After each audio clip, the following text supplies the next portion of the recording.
My printer wouldn't print it out from Hartland Selectboard. I printed it Okay. out.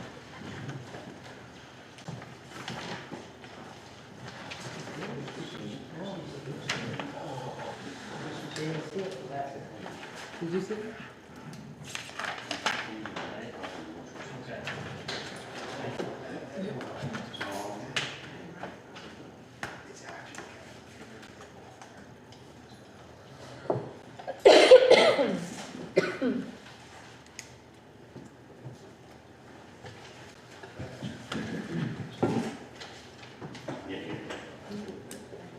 Do you want me to, Phil, you want me to make copies of this also with your correspondence?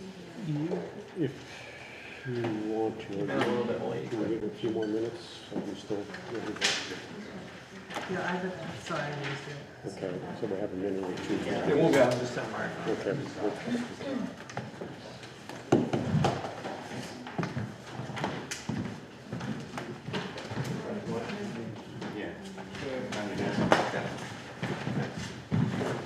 I actually found a little desk behind, guess the window.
Phil, so far we don't have anyone participating online.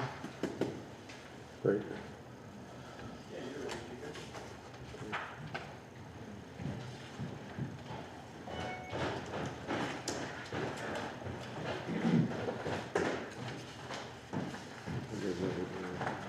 Okay, I just found minutes ago beside.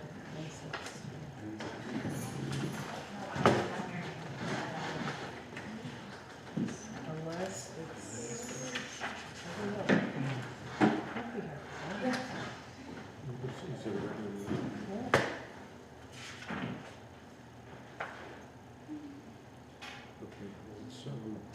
Let's get started. Yep, yeah, pass it.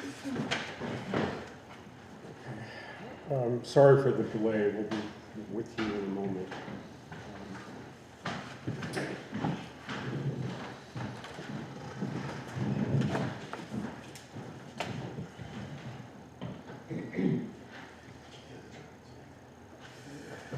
This is minutes Yeah, of the list. Okay, I was not. Okay. Just playing, but this was sick. This is from the end of the 60 minutes. I don't know, I haven't taken on to pass out anything, so I figured I needed to stick on it.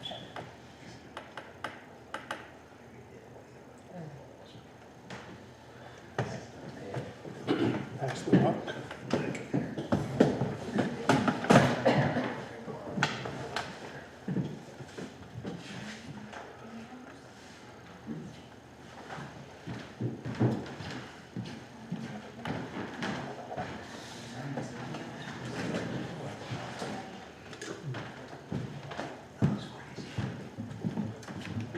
Thanks, Shane.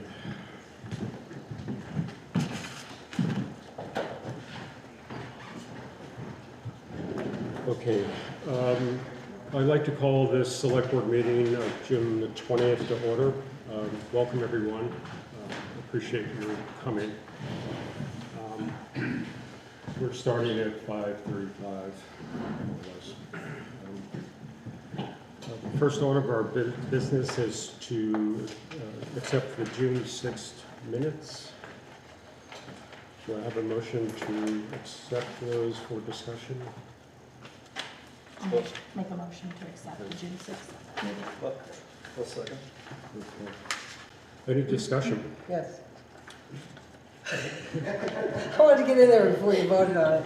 So I would like to be consistent, everybody else, I think, is identified as their role, people who are present, and Andrew Lechner, is it Lechner? He's the attorney for Sunnymead. I think he should be identified as such instead of just a regular resident. Mhm. Not that he's irregular, but you know what I'm saying. So, and then it's statute is written as statute at least twice, so like that corrected, and that's it. Thank you, Mary. Any other observations, changes?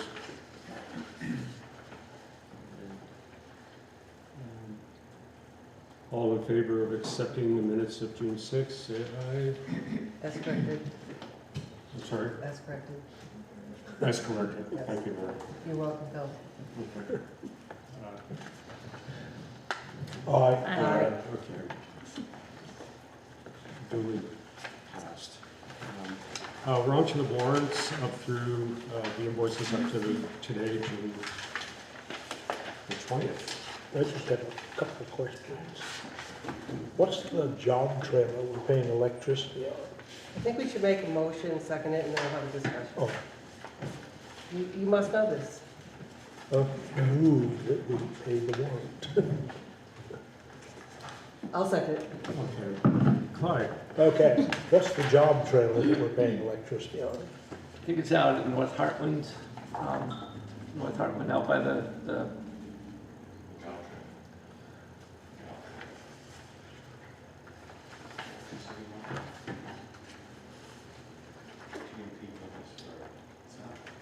How much is it, Clyde? Was $23.46. At the barn? It's at the barn. It's down at the barn, Clyde. Yeah, but what job have we got going on that we need a job trailer for? They just never renamed it. Oh, so that's the barn. Yeah, the barn powers the library light, Okay. and that's about it now. And the other question was about the tree that was taken down. Did that go out to bid? It did not. Peter LaCour put that together for us. And, you know, he's kind of looked after that tree for kind of quite a while. Yeah. So before the board turned over, Wyndham Gordon had kind of reached out to Peter, and Peter kind of took it upon himself to kind of put that together. Okay. So he, you know, I don't believe, without the replanning, it was like I'm gonna say 2,400, 2,200, which was probably less than what fair market value would have gotten. So given that Peter kind of put that together, I didn't push it too much. I had a bigger tree than that taken down for a lot less money, so I just. Where'd the new one come from? Again, Chris and worked a little bit with Bill, but we picked that up over at Mother Nurseries, I believe. It's great, I'm so glad to see it. I think they're waiting for it to grow a little bit, but, It's you know, adorable. if given some time, it will come. Okay, we have a question on, is the payment to Mr. Fogg for the reappraisal of the dams, is that the final payment?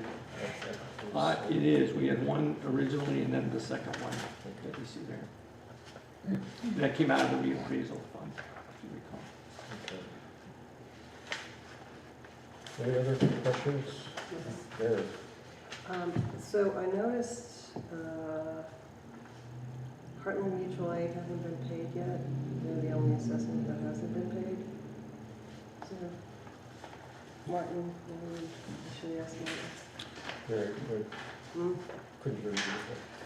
It's a, you can bring that up during the budgetary Okay. time. when he does the budget update.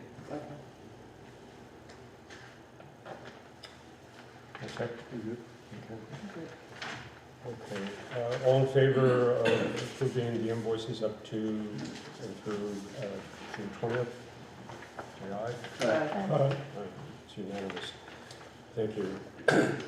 Okay, are there any adjustments to the agenda?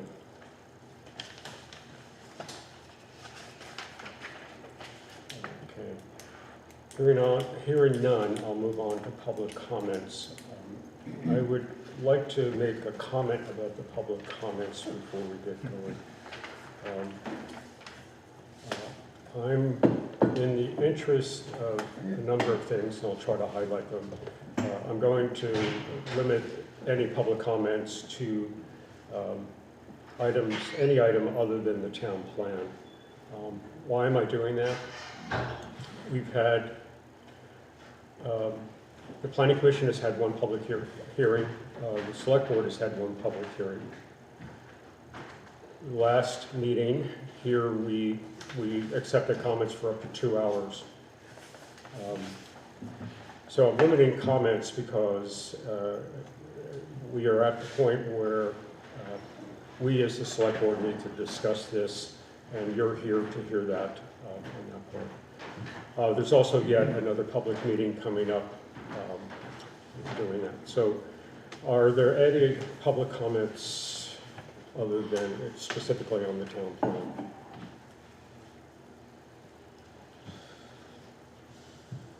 Okay, thank you.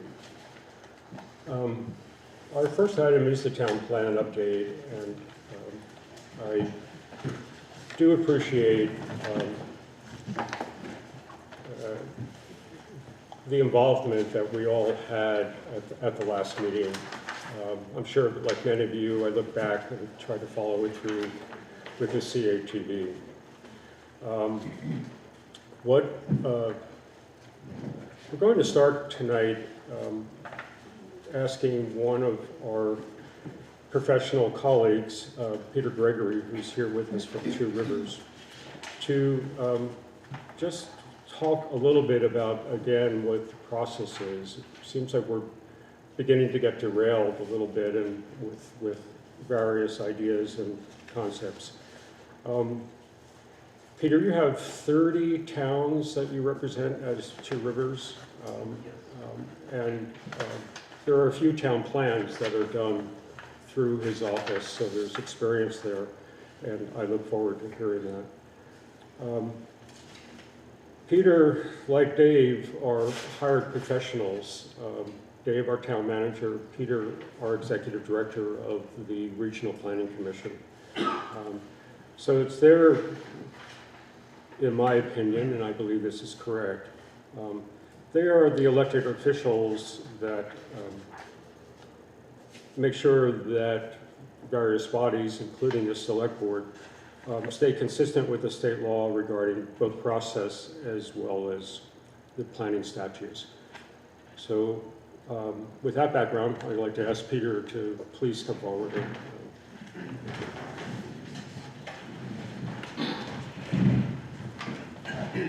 Well, good evening. It's good to see some of you again.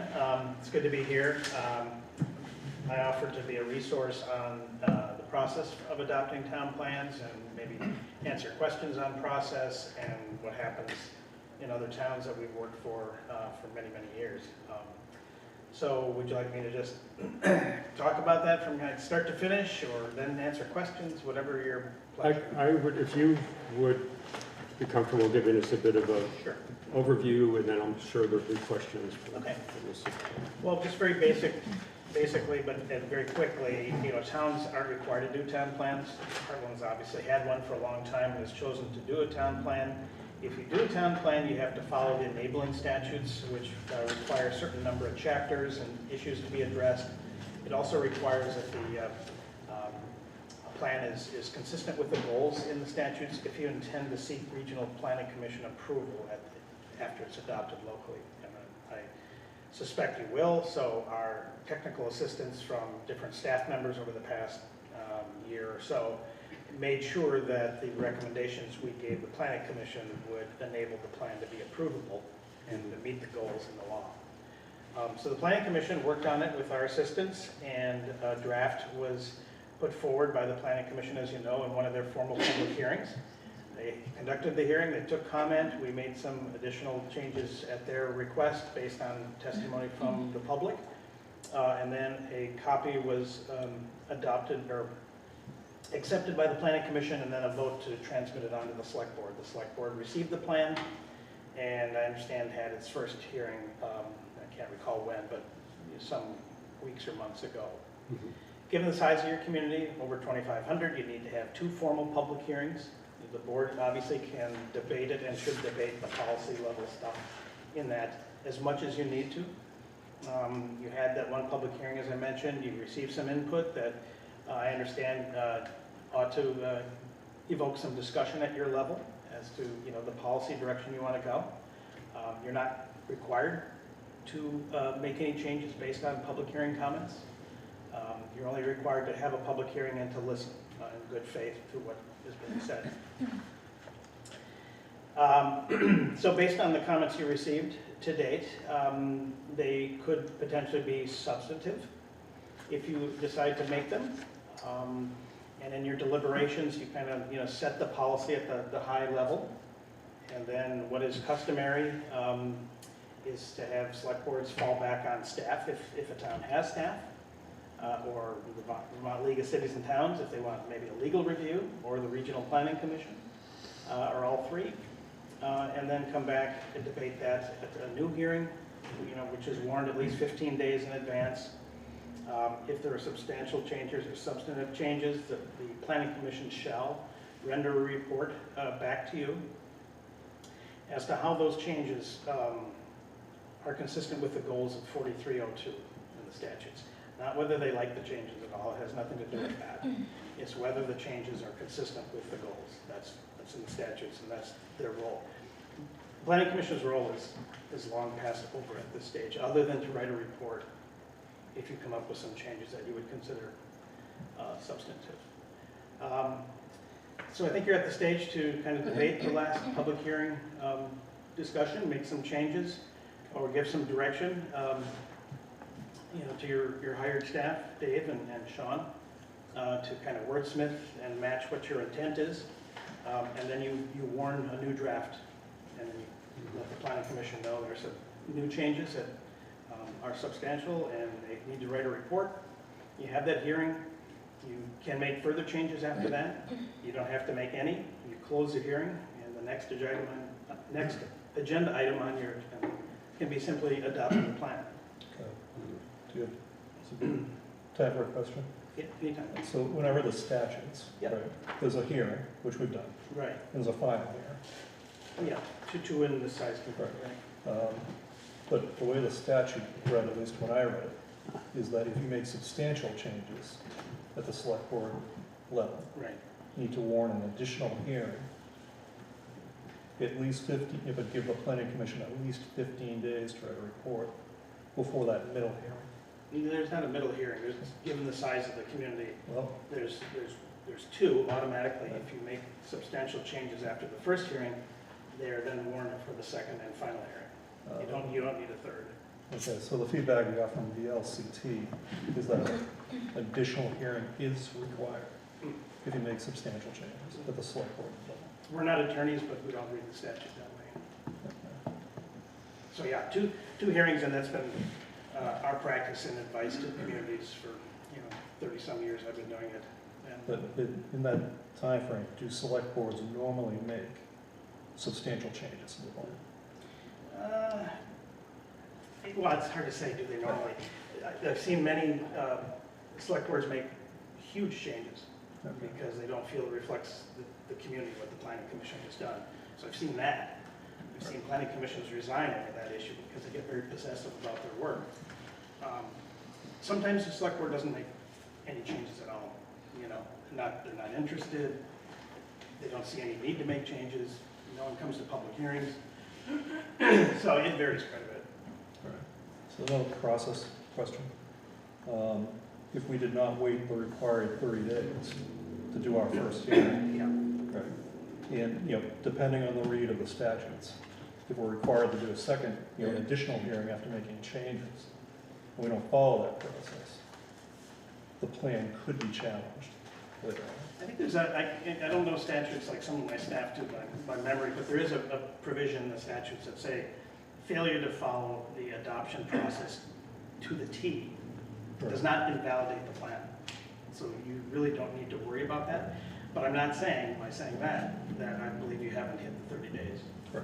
So I think you're fine. So I do have letters from the VLCT that differ somewhat here, and I'll submit those at the end of the meeting, so you guys can, if you want them now, you have them. What is the difference that you're stating? VLCT, and the way I read the statute myself personally, says if, right, we make substantial changes, which I don't think we've decided we are or are not going to make substantial changes. But if you do, an extra hearing is required with the 15 days for the planning commission to write their report before the final hearing. Jimmy, And this is a select board discussion at this point, so I don't really want to be rebutted on everything I said. I do have some professional input to provide, though. If you also look at A, if you're 2,500 or less, you only need to have one. Right. So Which if we a have town, not. if a town was 2,500 or less, Right. and they had the public hearing, and then decided to make changes, then they would need to go back and make a second public hearing, because they're only required to have I'm one. happy to share the correspondence, and you guys can read it yourselves and decide, what you see, and you have to, feel free to consult with an attorney to make sure that it's, I mean, the only issue is whether we expose ourselves later on to the procedural issues that we need to clean up for the plan to be changed. I would also just ask that that's the next step. We haven't even discussed whether we're even gonna make changes or not. Yeah, If there's no changes, there's no hearing. Even if Well, there are, yeah. that's the next step. Gentlemen, there's a key word here, maybe Peter could possibly help us. How does one determine substantial changes? Well, it's... Does it mean a change in every chapter? No. The way we've advised towns and the way it's been successfully carried out in, like I said, the 30-some years I've been at Two Rivers, is, if you're changing the content of a policy, changing a policy from should to shall or shall to should, adding a brand new policy, making a change to a land use map, future land use area, a map change, those are substantial changes. If you're fixing punctuation or spelling or formatting, those kinds of things, those do not rise to the level of a substantive planning change. Okay. So I would tend to say we are making, if we are doing that based on that Could be, explanation. yeah. Or could. Okay. Could I say something? So I would like to encourage people to understand how experienced Peter is in town plans. And he's got decades, and I trust what he has to say more than VLCT, because this is his profession, and I think you got Planner of the Year 1 year, right? I didn't write my own nomination, but I was grateful someone did. My husband got it too, so I don't know. But anyway, I do put a lot of trust and faith in what you have to say, so. Well, thank you. I mean, unless things are challenged, when things aren't explicit in the statutes, you kind of go along and stuff like that. Nothing that I've said here tonight would lead me to think that you're exposing yourself to any kind of challenge. Now, anybody can challenge anything, and they do, and that happens all the time. But in my experience, the things we're talking about here, the number of hearings in the 30 days versus 29 or 35 days, pretty much small potatoes. I mean, you can have 3, 4, 5 hearings if you want. I mean, they're not going to really yield any benefit to the community or to this board or to your workload. I think you're following along. You are doing what you as a board should be doing. You're not overstepping your bounds. Relying on the RPC is I think, a useful thing. You have paid staff, Sean. That's what we're all paid for, is to be a resource to you to answer questions on process and to make sure whatever policy you set still meets the planning goals. So your plan is approved, so you can keep your village designations renewed, all the other things that go with it, so. Great. Any other questions for Peter? I do respect the LCT, FYI. I do. Well, they're lawyers. Yes, yeah. Okay. Peter, thank you very much. You're very welcome. And if you are sticking around, there may be more questions as we move through a discussion. Sure, yeah, I can do that. Are you available for 3 hours? No, I'm not. So I make the motion that we limit debate to 2.5 hours. Yeah, right. What I hope for us to do tonight is to have a discussion about rural enterprises and rural character of Hartland. And I've asked Dave just to give us some opening remarks and then for us to dive into it. So my opening remarks are really to try and get you to basically just have the discussion. We've had a whole lot of discussion about, wording in this draft, but if you recall, it was meant to come back and have a discussion at the select board level about the public comments that we received. And I hope that tonight the select board in and of itself is able to start that conversation and get as far as you can in doing so. So to try and get that conversation, kind of a jump start, two things. One, I'd like to go back to what I said last meeting, in that, to try and stay out of the details, try and stay out of the weeds, try and get to, 50,000 feet, try and understand, what the language intent is. Why did we put the language in here, and what are we trying to get to? I think that that's kind of the focus here, and I'd like to try and get the board to have a conversation on kind of that 50,000 foot level, policy that we've got in here. Not that it's really not a big change, but it is a change, and it was based upon the feedback that we received during the public hearing. We didn't, we went a certain distance, and what we're looking for, as Peter kind of mentioned, is some feedback from you as to whether we need to pull that back towards the original language, or maybe you want to go even farther. So in so doing, as Phil said, the real place to start on this is in the rural enterprise section. And that is in chapter 9, the economic section. I think it is in the 90s.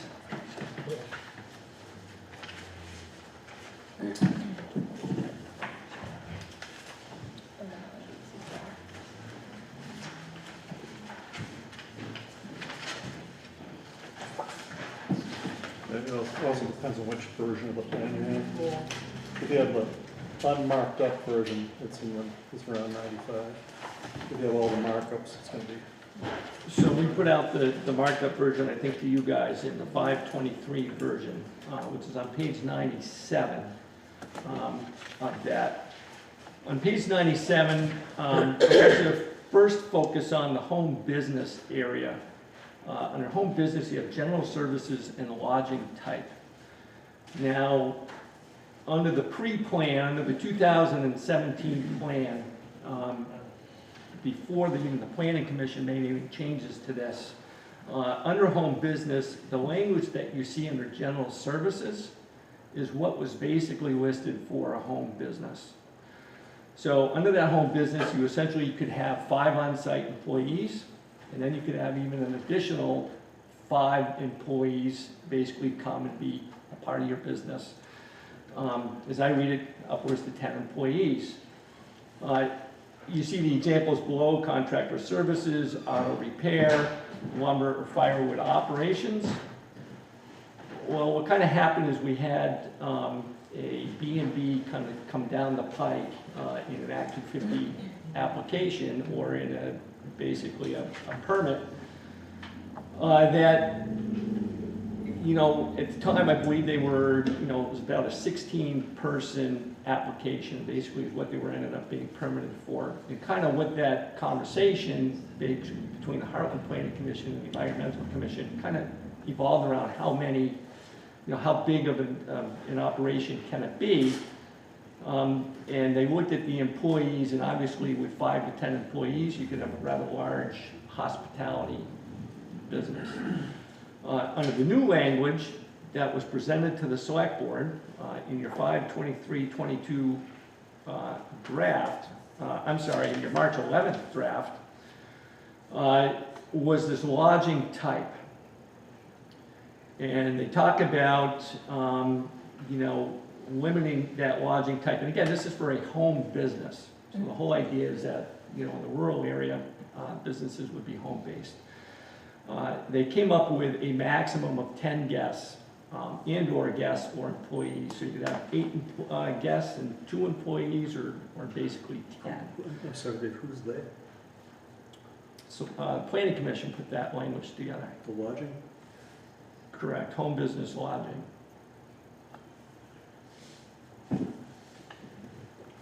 Okay. So the public feedback that we got was from Mr. Heyman that says, hey, where'd you come up with the 10, you know, guests? You know, did you pull that out of your hat? Where did it come from?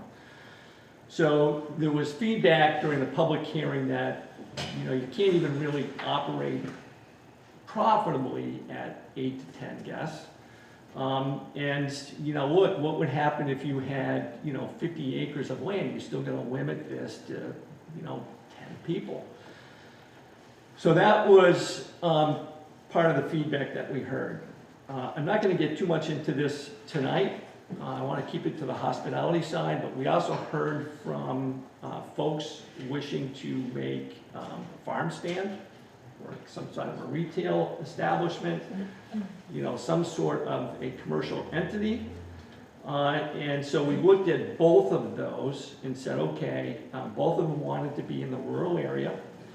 You know, how can we, you know, respond to that? And the question we really asked ourselves was, you know, can you have some sort of commercial activity? You know, whether it be, you know, in particular hospitality, a B&B, or something that resembles an accessory farm building. And could that work in a rural area? You know, so we asked ourselves, you know, this may be bigger than a home business. You know, maybe, you know, where do you go from 10? You know, how can you come up with a number perhaps greater than 10? Or how can you come up with a business that may very well fit in the rural countryside, may even, you know, thrive? You know, the whole reason they're there is because, you know, let's just say a B&B setting, you know, they want to promote an atmosphere that, you know, the guests can sit in an Adirondack chair, look at the, you know, pond or the trees or the geese or whatever it is, you know, enjoy a rural Vermont setting. You know, can someone make a living on that may be above and beyond a home business? You know, we kind of looked at, is it possible, you know, maybe even, this pertains to Sunnymead, but, you know, their application may be on the larger side, but is it possible to have something, and even the state of Vermont is promoting farm-based businesses, is it possible that there may be something that fits in the rural, you know, setting, you know, and it still, you know, would be commercial in nature? So we kind of, Sean and I, you know, kind of asked that question. We bounced that around with Two Rivers, Kevin Geiger, and the answer what we came up with was essentially this rural enterprise that you see on page 97 in the economic chapter. Rural enterprise pretty simply states that it's a commercial activity, but it depends, you know, the lot depends, or the you know, lot value kind of depends on the amenity, or essentially the countryside is, you know, your business is dependent on that, you know, as an entity. You know, a couple of things that we've got besides a B&B is a cross-country, you know, ski center. You know, that's not gonna fit in the village center, even a rural enterprise, you know, rural area maybe, or rural residential, I'm sorry, but would thrive in, you know, a rural area. So we added the rural enterprise. That concept is the biggest component of the change to this town plan.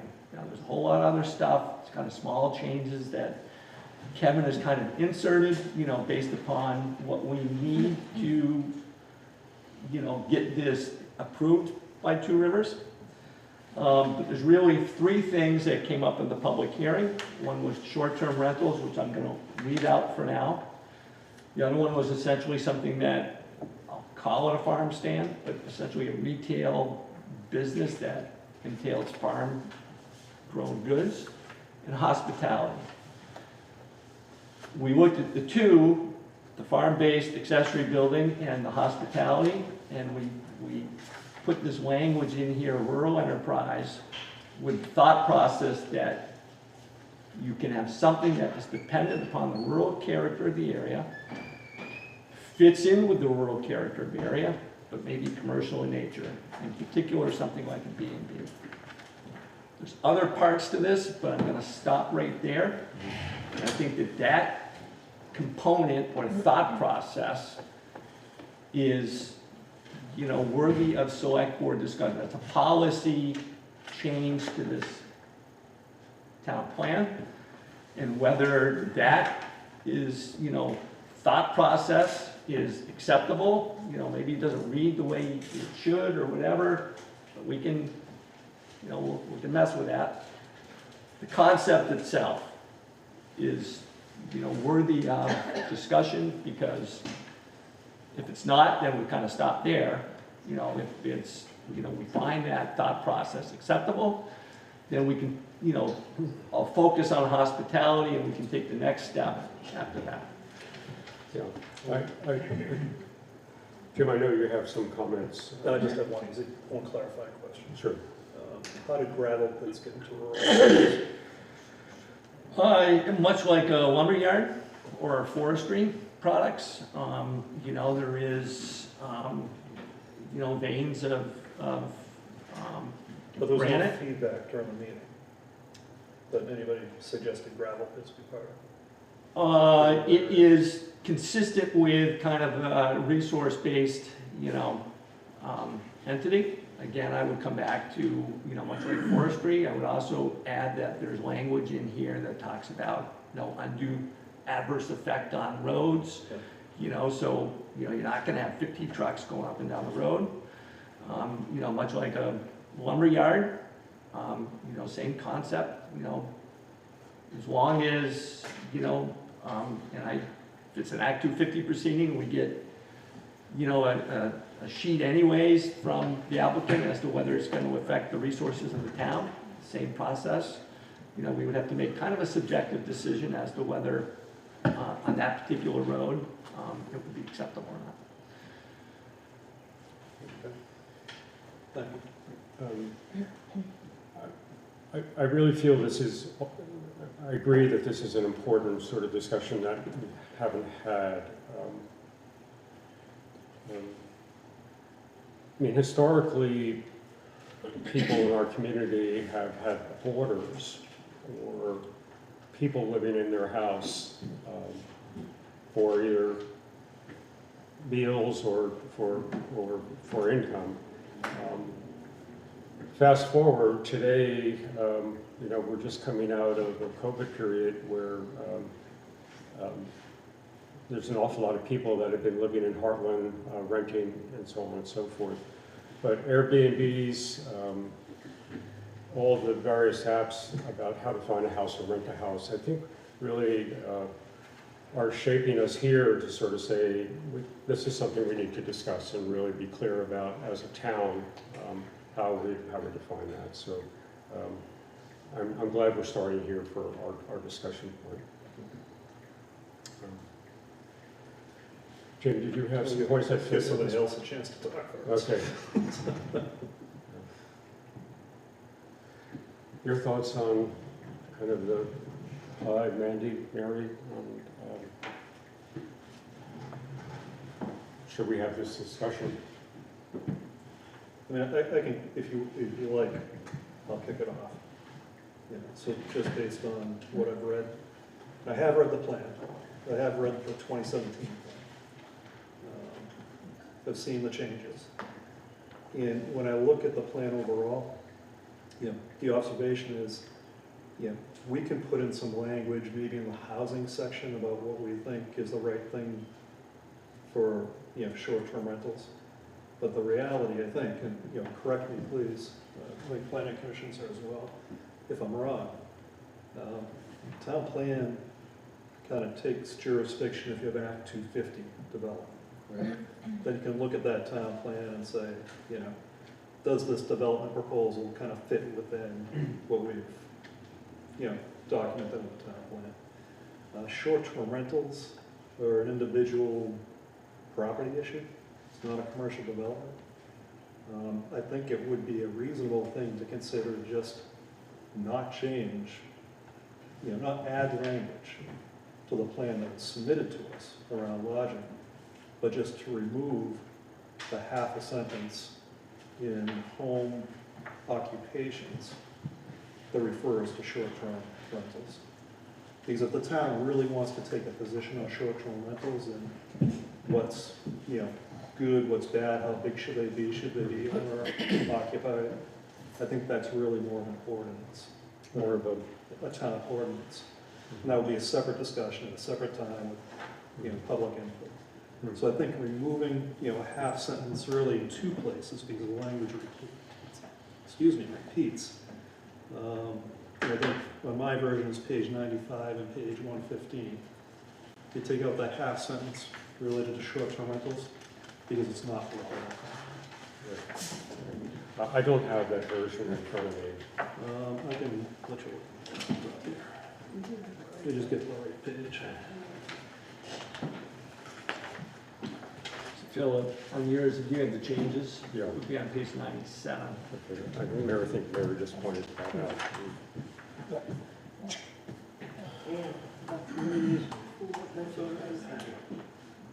Yeah, so there's a paragraph.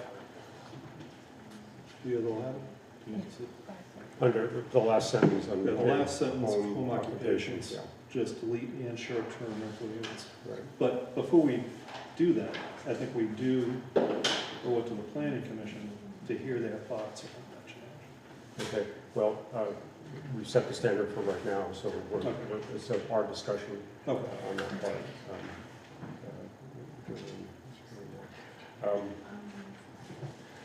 I still worry that we're sidestepping something that is going to be out there, tomorrow.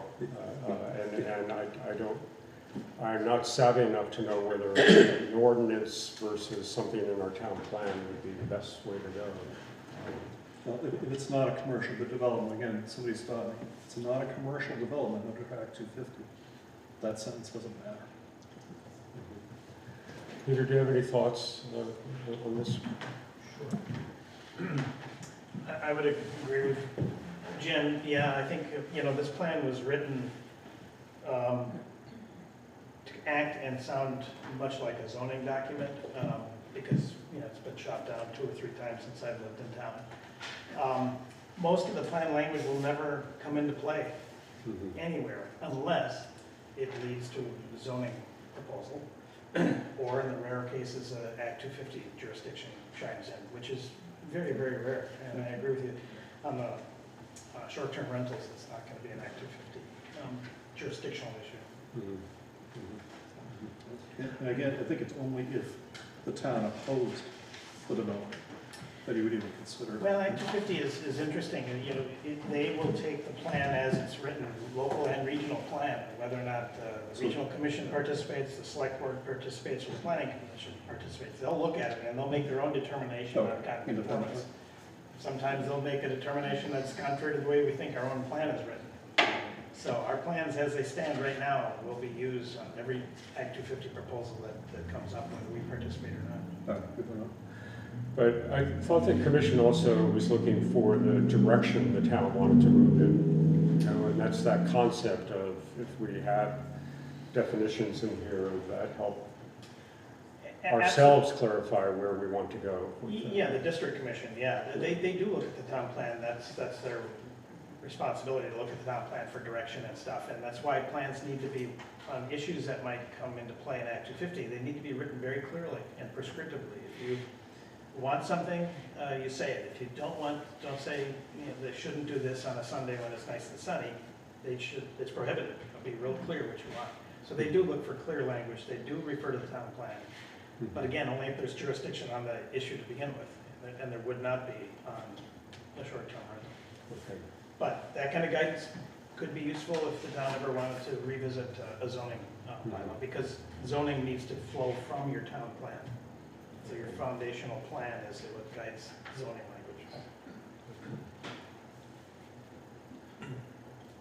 language. Good observation. Thank you.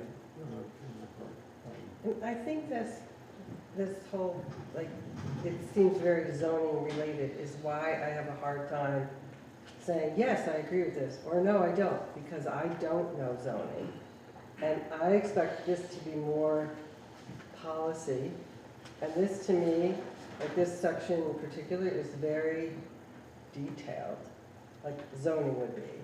So I have a hard time really putting it in context and then coming up with an opinion, whether I like it or not, because I don't have any experience in zoning. Other than when I lived in Windsor, somebody built something that was against zoning, and it was never enforced, so I don't think zoning is gonna do anything anyway, but anyway, that's aside. Tangent. So are you suggesting that we need more clarity? I think I'm hearing you saying. Well, I'm not so sure why this is so detailed. Why is it so detailed? So I can add two things to that. Okay. So even from a broad perspective on the town plan, you know, something like the rural enterprise is somewhat of a decent discussion, because, you know, the concept here is that, you know, the way it has been written in the past is that, you know, you have your village centers, which is, you know, 3 corners, 4 corners, and I think North Hartland. Yes. And, you know, that's where you're gonna concentrate most of your commercial activity. And then, you know, the town plan has essentially said, you know, in the rural areas, that's gonna be residential. And if it's gonna be commercial, it's gonna be essentially residential in nature. You know, so that's where you kind of get your home business, your home occupation, you know, kind of stems from that thought process. So what we've said is, you know, okay, we understand that, and again, this is from kind of a broad range, you know, town plan perspective. We understand that, but can there be something that, you know, is a little bit more than residential in nature, but still fit within the rural confines of, you know, the rural area? So that's kind of a broad policy thing. That's kind of why we started there. But if you drill down to Act 250, as Peter just said, in an Act 250 proceeding, through the last 20 years, I'd probably say, you know, what seems to be coming back is what is going to give the Environmental Commission the greatest guidance. You know, if the town wants, you know, something, the more specific and detailed that it is, the better. So parts of this, to Jim's point, you know, we've got some stuff in here that's kind of zoning related, but isn't ever going to hit Act 250. So the question then becomes, you know, why is it in there? Is it just, you know, to set yourself up, or do you know, put some things in kind of zoning related? But that gets a little confusing.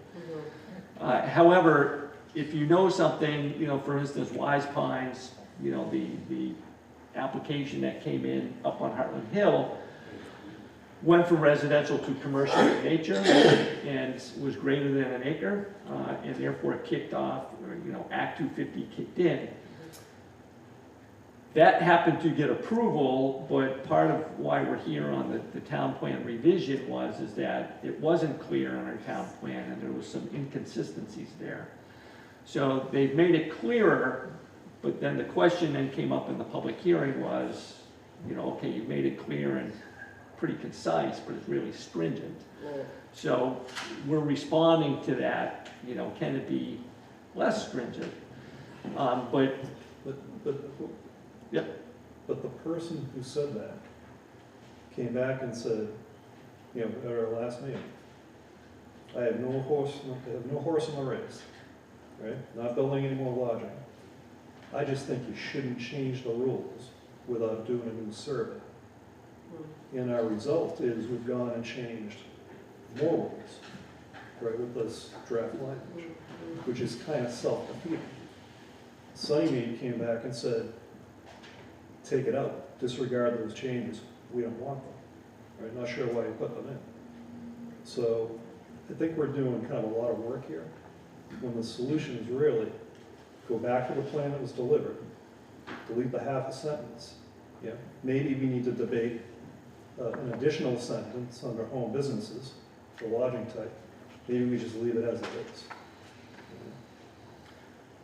the select board has that opportunity. That's why you're here discussing that. If the select board decides to revert back to anything, that's why we put this in motion, and that's why the discussion is here. That's why, you know, I think that There'll still work to do Discuss. after that, because then you have to kind of go through the Two Rivers suggestions, right? But probably most of those are benign suggestions, right, that don't impact land use, and they're reasonable. Although I will say that I am confused, I'm not trying to mean, why we think cutting down trees is a solution to fossil fuels.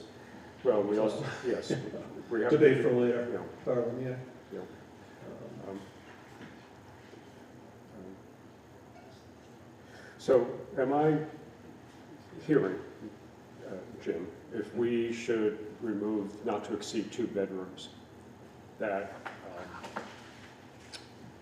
if I decide to turn my second floor into 6 bedrooms and rent it out? You have a that's okay. septic permit issue, but beyond that, it's your land, you can do what you want. Well, I don't have a septic, how many, because Because your septic is going to be a limited size. I'm Your septic's probably for 3 bedrooms, right? You're permitted? It was an open house design, so nobody knew how many people were in it. It's one giant septic system with a house on top. Right. Okay. But again, that's a state. Yeah, if your septic and your well can handle it, then, Yeah. yeah, and you're permitted for it, you can do it your well. Okay. Clyde, Amanda, you've been quiet. I don't want to sort of put you on the spot. What are your thoughts here? Well, prior to my existing, there were farmhouses here in town that rented out rooms. Yep. You know, and as to supplement the farm income, Hoisington Farm being one, they rented rooms down at what was the Bedell property. Mm. And there may have been others that took in guests, so, and it didn't seem to kill Hartland then. No. And there was no limits or. Well, no, the well, of course, that practicality. was Yeah. before anybody thought of a town plan, so.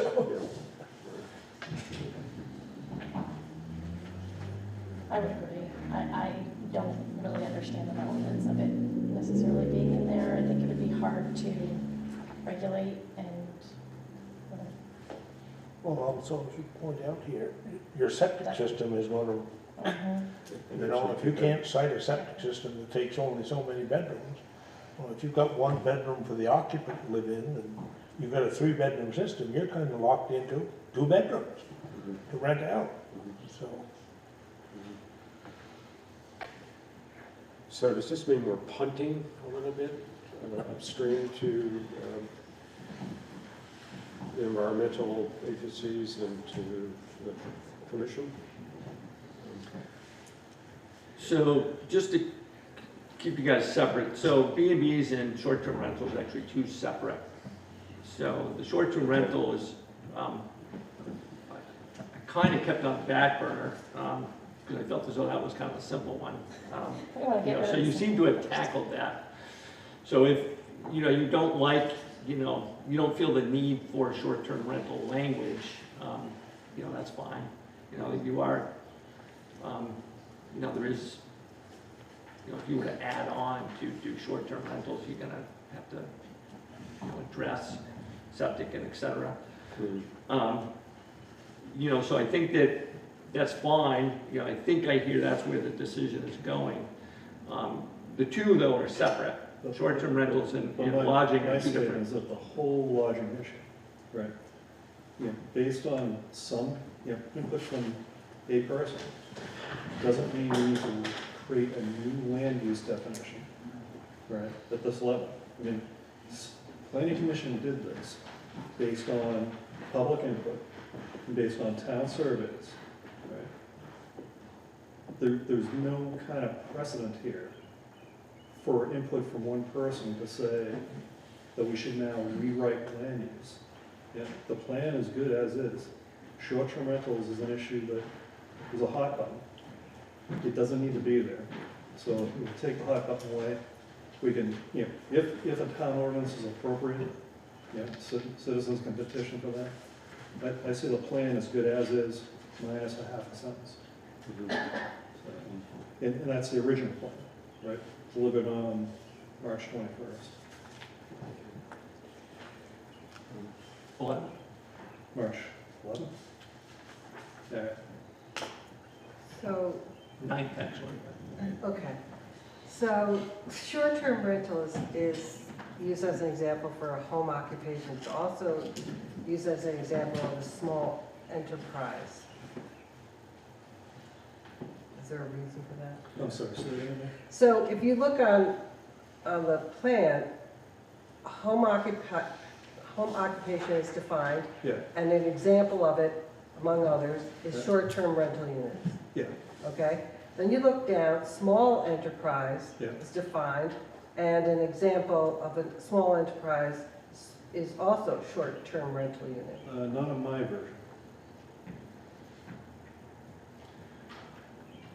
So Let me read it. in the again. short term, when it came out of the home occupation, it kind of got inserted into the small enterprise.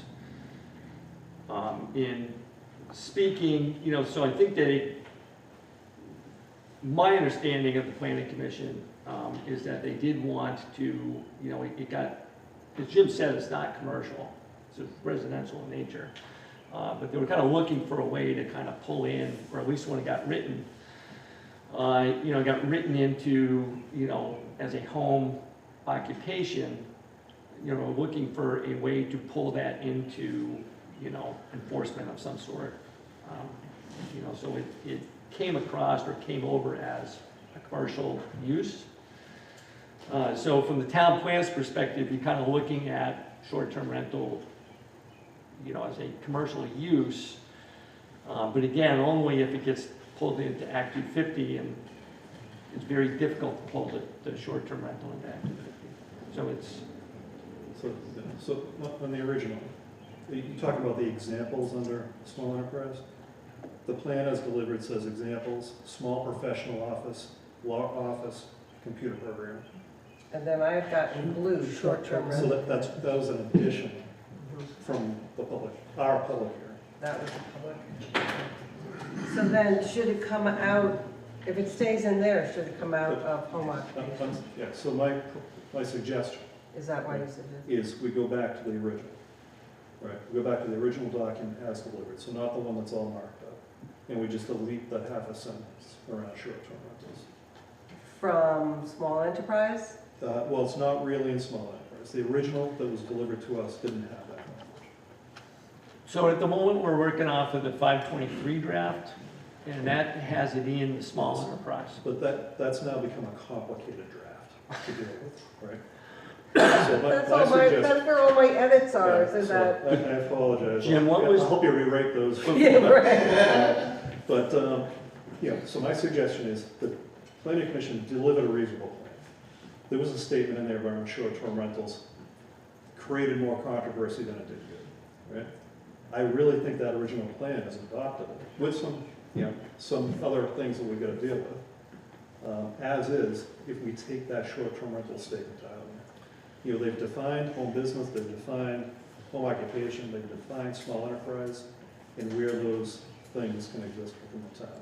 I don't think we should be rewriting that without input from another town survey that shows the town really thinks we should rewrite that. Jill, just to clarify for the board. Yep. The discussion is surrounding the 523 document. So the question to the board is whether, you may like, if you like the original language, that's fine.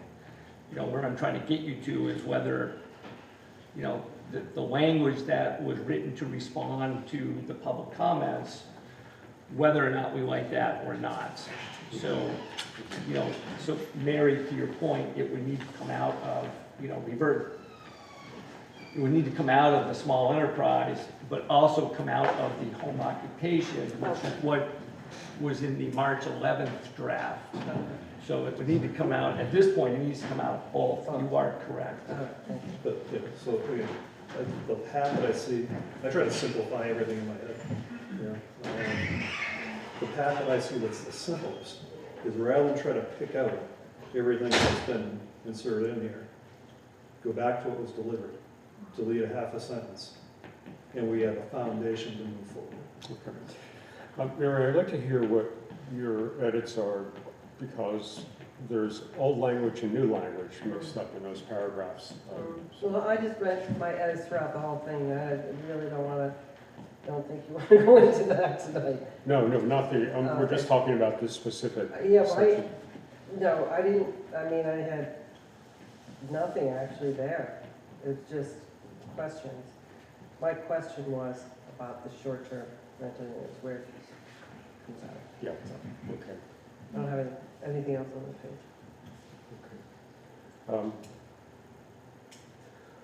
Okay, what I may suggest is that we record our suggestion as, and then we move on to the next step to sort of begin to sort of do that. And then when we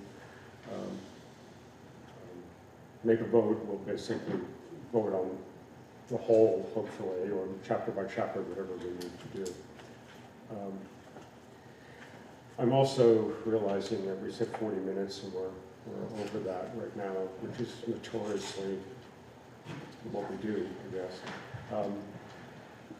Do we want to discuss this more? Do we have any other, or do we want to go on to one of the next items in the plan, or should we just say until next time, this is what the suggestion is? And just elaborate just a hair more.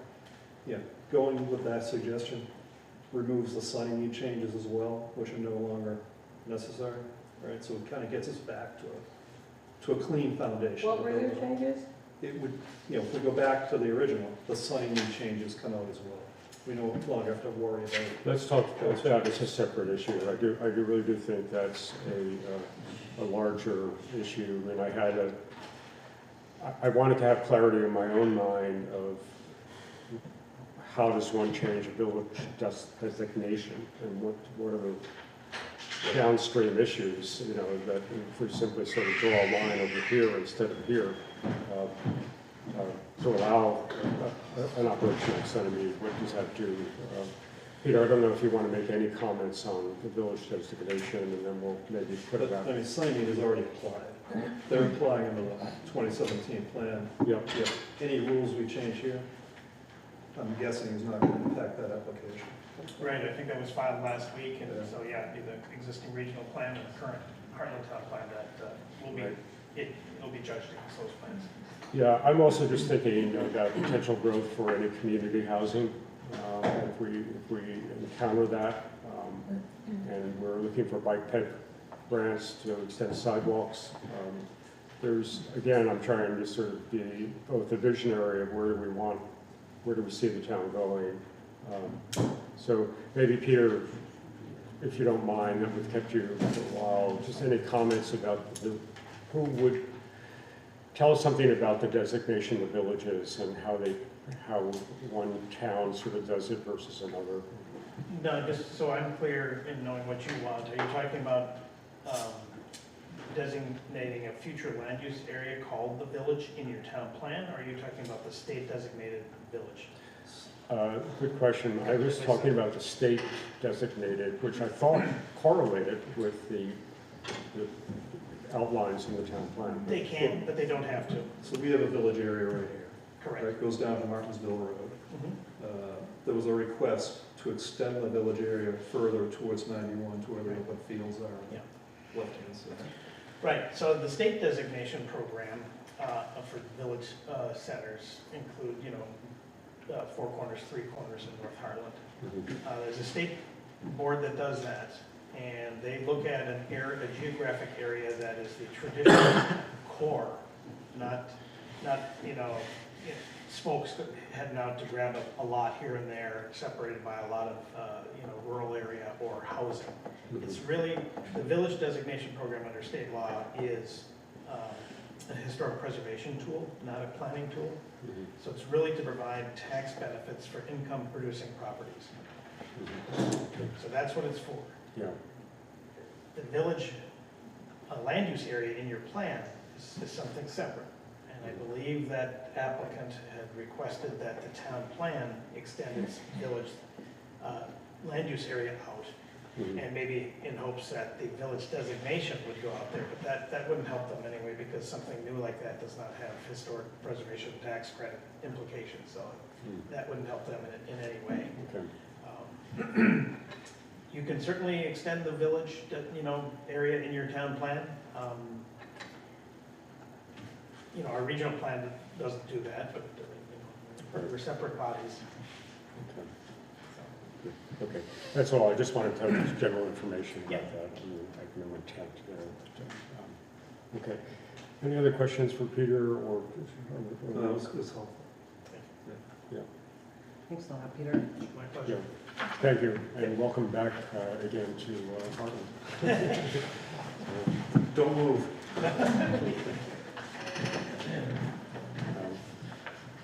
Okay, our next small agenda item is ARPA, talking about projects and the committee recommendations. I hope everyone had a chance to glance, at least at the high level, report that the ARPA Advisory Committee did. The committee had one last meeting this past week. There are a few additional, there's going to be one change to the appendix, I believe, that clarifies one of the items. Yeah, I was gonna have that for tonight, I'm sorry.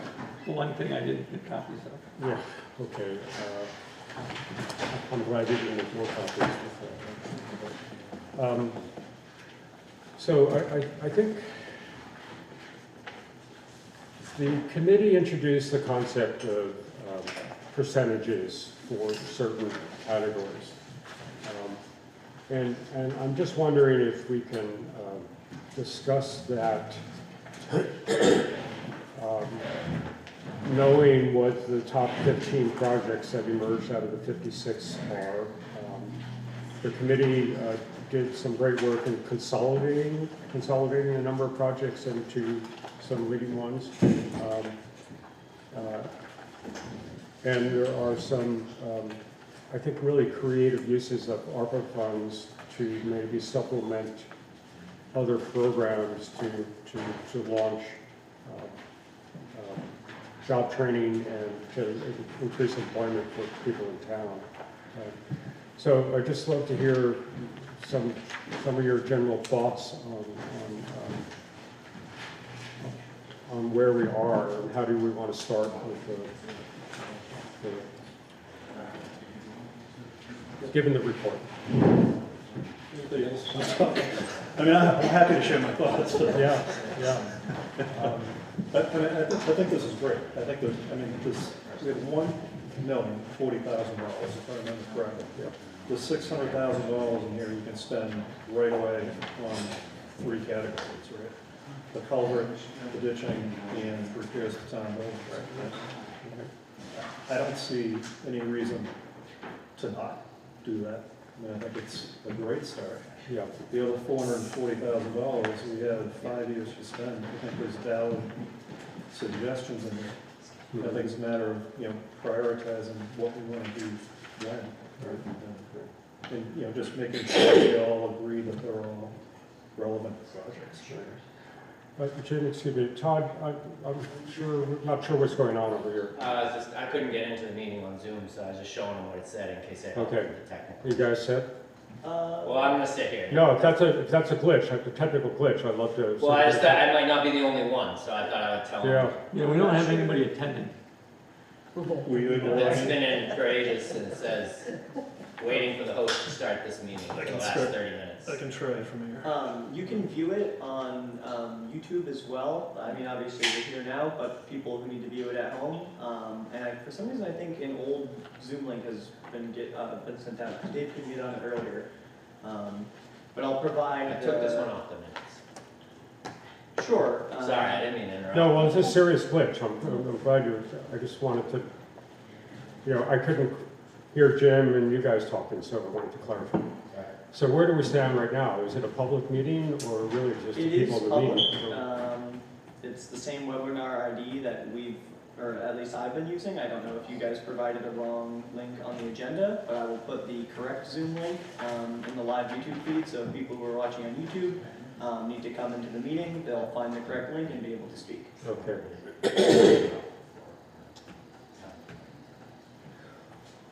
Okay. I'll have to call, see if they changed the link. It's the same one we used, it's the same agenda. Yeah. In the future, the one I sent you an email today, you can put that on future agendas, and that should be the correct one, because that's how you joined this evening. Okay, gotta love technology. Jim, I think you were saying, pointing out that it would be real easy to sort of address a few of the problems. 60% of the money Yeah. is a piece of cake. I totally agree. And I think we, as a select board, have to recognize,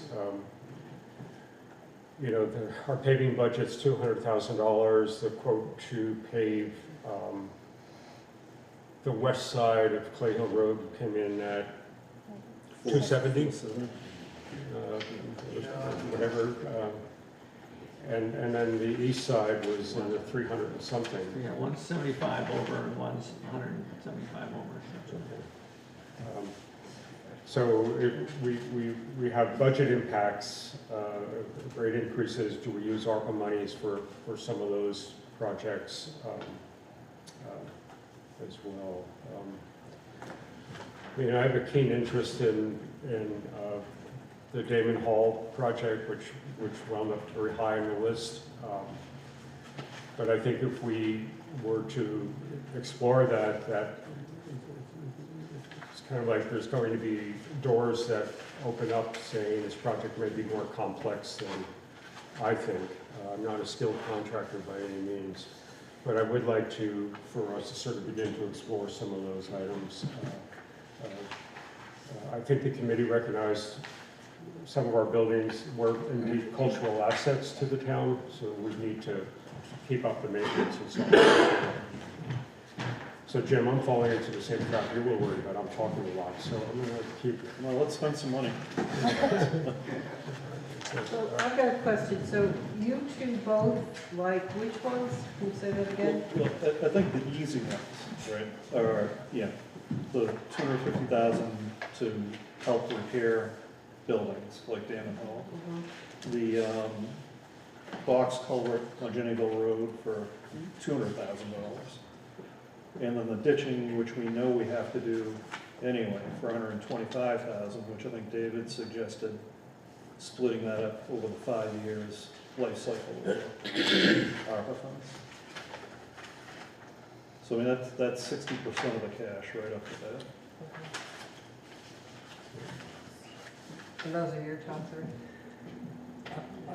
I wouldn't disagree at all. What I was trying to make a point of with Damon Hall is I feel we don't really know. You know, we'd love to fix the electrical pieces. I hate the fact that there's mold in offices and water penetration coming in here, that I can deal with the addition where the safe is falling apart a little bit, moving away, but the real cause is the water. You know, so I don't know. Prioritizing what gets fixed is the What harder. we do within that allocation, you know, on that part. So I think we need to, I don't think our skill set as a board is going to be able to make some of those it's gonna be- decisions. Yeah, somebody's gonna, an engineer's gonna look at it. We don't need to make that, right? I agree, and what I'm saying is I know we can't really, we're looking for guidance there. Right. That part. Yeah, we need somebody to come in and do an assessment of the building and prioritize what needs to be done. I mean, you don't, That's their job. Our job is to say, these are the priorities. Right? Yes, Barry, I think we're in agreement there. I think we're all on that point. Well, the problem with the vault stems back to when it was built, in the fact that when they put in the handicapped access, we found out that the base of the vault did not go to the same level as the base of Damon Hall footings. And basically, they built it on fill out of the cellar hole. Yeah. And even after 50 years, it hadn't settled enough to hold it. Yeah, yeah. And of course, then a few years ago, they put the rod across to keep the building Right. spreading. Right. Yeah. But there's certainly some handicap And accessibility. I think we've all dealt with water in various homes and buildings, and the hydrological pressure that comes up against the wall when there's water like that is something that has to be solved.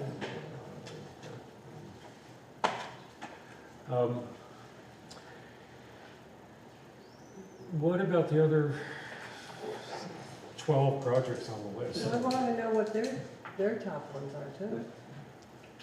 I would very much agree with the building maintenance. I think when you look at funding, it's the needs that the community needs, and I think that, you know, honestly, you owe it to the people that work here to not have mold in their office, and, you know, because then you end up with health issues. So I definitely would agree that building maintenance should absolutely be on the top of the list. Something that hasn't been done for And it's 50 years. So you would say that would be your number one too? Well, if we're gonna have public buildings that are open to the public, we've gotta have them up to snuff. This is not a judgment, this is, or a Yeah. criticism, this is a question. Yeah, well, I would Okay. say that was So a yes. priority, yeah. Okay. Another example that I use with Damon Hall is the Hartland Community Arts came to the select board some time ago, maybe pre-COVID. Yeah. Uh, Or during- And they were very excited that they had gotten an arts grant through somewhere in the state to allow them to upgrade the theater lighting upstairs. And the select board said, great, thank you very much, go for it. And then they discovered that the electrical panels and the infrastructure wouldn't allow the lighting, so it came in a dead end, you know, on that part. So that's been in the back of my mind of saying, how do we sort of use these one-time monies, which are, in my mind, you know, for the community, something that the community will sort of recognize that at this juncture, we were able to make that change using those monies, one-time monies. Well, there was one time when they were doing a show here that they had, for lack of a better term, a Mickey Mouse electrician helping them out, and he burned the building down because he was overloading the system, so. There are no reporters here tonight. Well, Our what's bad is you insurance can't- policy will just skyrocket, I think. Martin, take care of that, okay? Well, it's been corrected, but at the time, it was Yeah. you know. I don't have the list in front of me. I have a question though about with like the Jennyville culvert, and it's not because it's on my road, but didn't we have a surplus in the highway fund that we set aside back in March at the town meeting? So two separate funds. So that fund is set up for basically if we run a deficit, not just to take, and do necessary repairs with. That was the general fund surplus. We have a highway surplus as well, which we've discussed off and on quite a bit at the select board level. At the moment, that surplus is kind of being held for Three Corners intersection project in case there's overages on the Three Corners intersection project. We kind of took a little bit of that for the paving on Clay Hill Road, which, hasn't been really a part of this conversation, but, you're gonna have to really need to backfill that with ARPA money to kind of get us back up to a certain amount. And we're gonna have to come to some understanding as to, what our threshold is for that project. We want to, unless you're gonna hold the $400,000, because we got 4 or 5 years to spend it. We've got that $400,000 available come next, January, February, when the bids come back in. Question was around what was on the ballot, Right. where we tucked away $100,000, if I remember correctly, for culvert repair, a culvert reserve fund, right? Yeah. There was a general reserve fund for $300 and some odd thousand, which Yep, right now is actually, you're 200 right. and some odd Yes. thousand. Yep. And there was a third category, I think related somehow to roads, I don't remember the official name of the third category.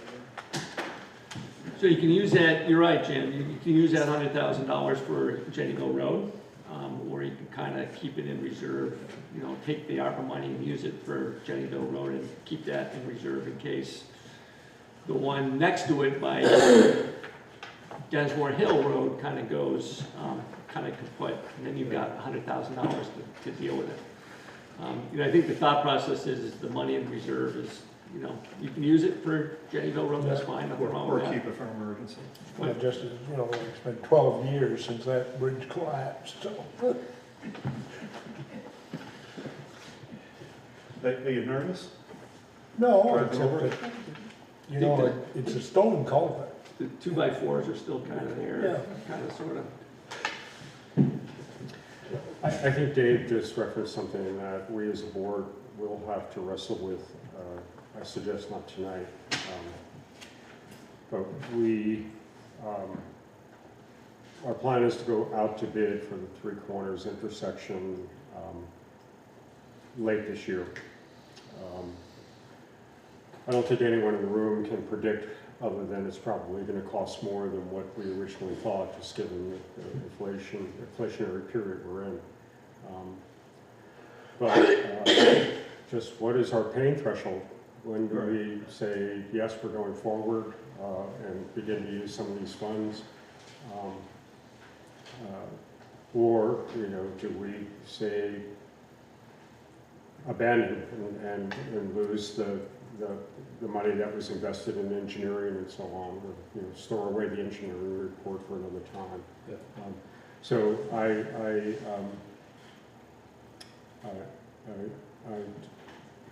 look forward to that conversation because it's going to be a hard one, but it's also going to determine really where we are as a town, where we're going with that.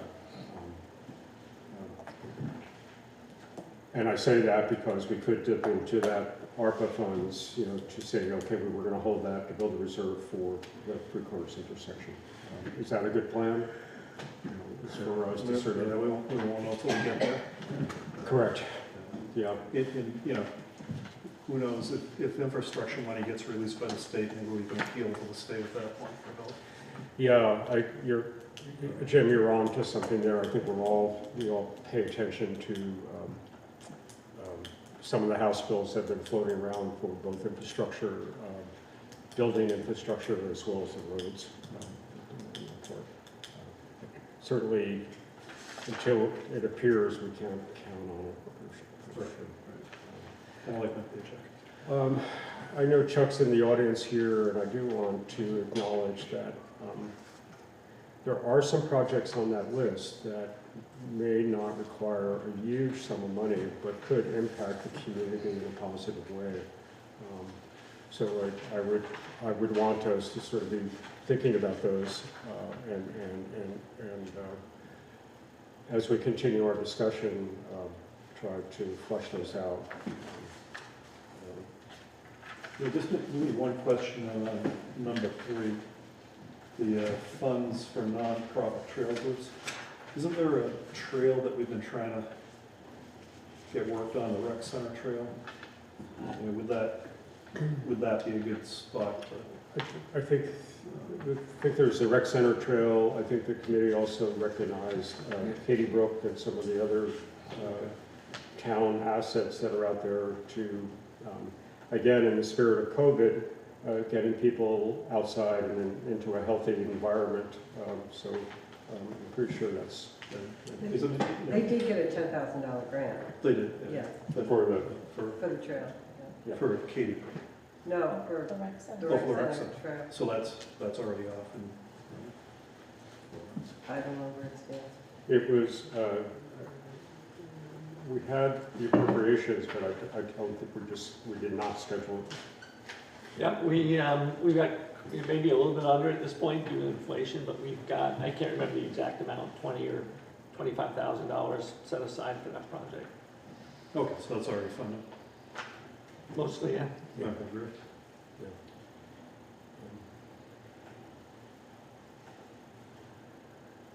Chuck is a member of the committee, and I don't think Bob and Diane certainly listened in, but do you want to make any comments on specific projects on the list? On the top of the list, or toward the top of the list? Thank you. Sure. Chuck Fenton, and I was on the ARPA committee, as most of you probably know. And having lived in town for 45 years and seen substantial growth in this community over that time, I come from the position that we will have more need for a type of community services that really haven't necessarily been a priority in this community, and that is for community services that draw us together rather than individual opportunities that people explore on their own. An example is walking for recreation. As you know, many people walk on the roads like the Hartland Road and Lover's Lane because there aren't any true designated walking areas except the one trail around the library. I think that, and the population dynamic that's happening in this community is there are more people like myself in my peer group, which now accounts for almost 1/3 of the population. These are people who, in that time of life, are looking for opportunities to be healthy and to have communication and common activities. The library, of course, is our substantial asset for that population. We have the rec center, but let's face it, the rec center is primarily for the youth. There's very little opportunity for people in my peer group, for example, to participate in collegial activities there. So I think we need to be looking forward to opportunities to expand that. Because I think as we go forward, we will find that people will want to be spending time that doesn't cost them a fortune to participate in. For example, if they're traveling by some mechanism, then we already know that traveling by automobile has become very expensive and that may never go back. But traveling by other means, I travel by bicycle, as some of you know, but walking or other means of transportation that are available to healthy people and to keep them healthy, we need to, I think, keep those things in mind as we look forward in the community. Because right now, those opportunities are very, I can testify, as a cyclist, those opportunities are very, very limited. For example, it's almost impossible to get to Windsor except on County Road because Route 5 is just too dangerous. Anyway, I guess my position is we need to, I hope, assert some of this funds from the ARPA, because part of the ARPA was to provide a healthy and resourceful future for our communities. Not just for us to enable to do the things we've been doing, which is driving automobiles, cars and trucks, but to look forward to a time when we may be doing less of that and wanting to do things that bring us together in those, because when you're driving a car, that's not a community activity. But when you're walking or riding a bicycle, that can be a community activity. So I would hope as we go forward, we can explore with some of these additional resources that are coming our way, explore laying a foundation so that as we go into that future, we have more opportunities for people to work and collaborate and enjoy that time together in this community. Okay. Yeah, I have a question. sure. So do you have specific suggestions for like a bike path located somewhere or a walkway that we should, path that we should? Yes. I mean, I appreciate your position. Sure. But do you have any suggestions? Well, one of the projects that I favored was boiled down to what is I call the Bischoff Pole property, which will be coming on the market at some point. Mhm. We don't know when, but quite possibly during the term of ARPA. And what is the potential future for that property? Well, if we look in our past in Hartland, what will happen to it is it gets broken up into housing lots. Because that's what the history is. We are a town made up of private residential land with very little public land. I think it's time for us to be thinking forward of having quasi-public land, which is open to everyone without restrictions, not posted, and in which we can explore opportunities for what I just talked about. Walking, various forms of recreation for adults, not just, the rec center's maxed out pretty much. And I think we have to look forward to having a greater need for that kind of space in our community that's located in such a way. I mean, this is kind of once in a long time opportunity to have land that is so close to our village center. Who knows when something like that would come again.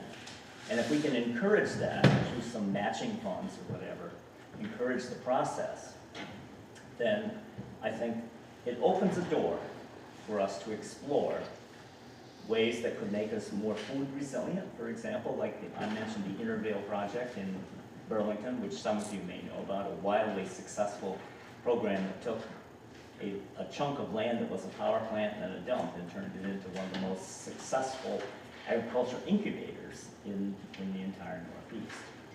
Anyway, to explore those opportunities, I think would benefit our community on a broad basis because it would make us more sustainable, more resilient, and healthier. So that, to answer your question directly, that's an example of that. I'd love to see a bike path to exit 9 and to the Artisan Park where our Hartland Farmers Market now is, but I don't know when that would ever be on the horizon. But something we potentially could do within the next 4 or 5 years could be to participate in a process that brings land like that into the community domain. Yeah, and that project stayed at a kind of medium to low priority because we're just not sure where the Upper Valley Conservancy is, and Sure. they're working on that transaction. So, okay, in the interest of Thanks, time, Jeff. any additional questions or comments? Okay. Thank you. Are we ready to go into the budget update, Dave? If you don't have any- Yep. Martin, you want to come up and give us an update on the budget numbers? This is through the end of May.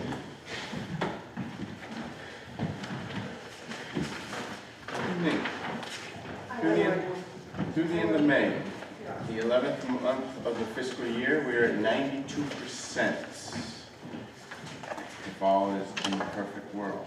On the revenue side, if you take out the grants between the library and the town received, we are still over our revenue budgets year to date. The rec center is just over budget year to date for the revenues. I'm not sure if they're going to hit 100%, but they'll be close. As summer camp money is still rolling in for a couple more weeks. Does this number reflect the covered bridges contribution? No, that's going to go to the scholarship fund, so that would go into the general fund. I just have an odd question. How do you collect $75,000 more in taxes than you billed for? So it has to do with the HS 122 formula. I get a bill in September that says you owe the school $5 million. Yeah. They do the balancing out act. In April, I get what the final tally is that I owe the school. I owe them $425,000.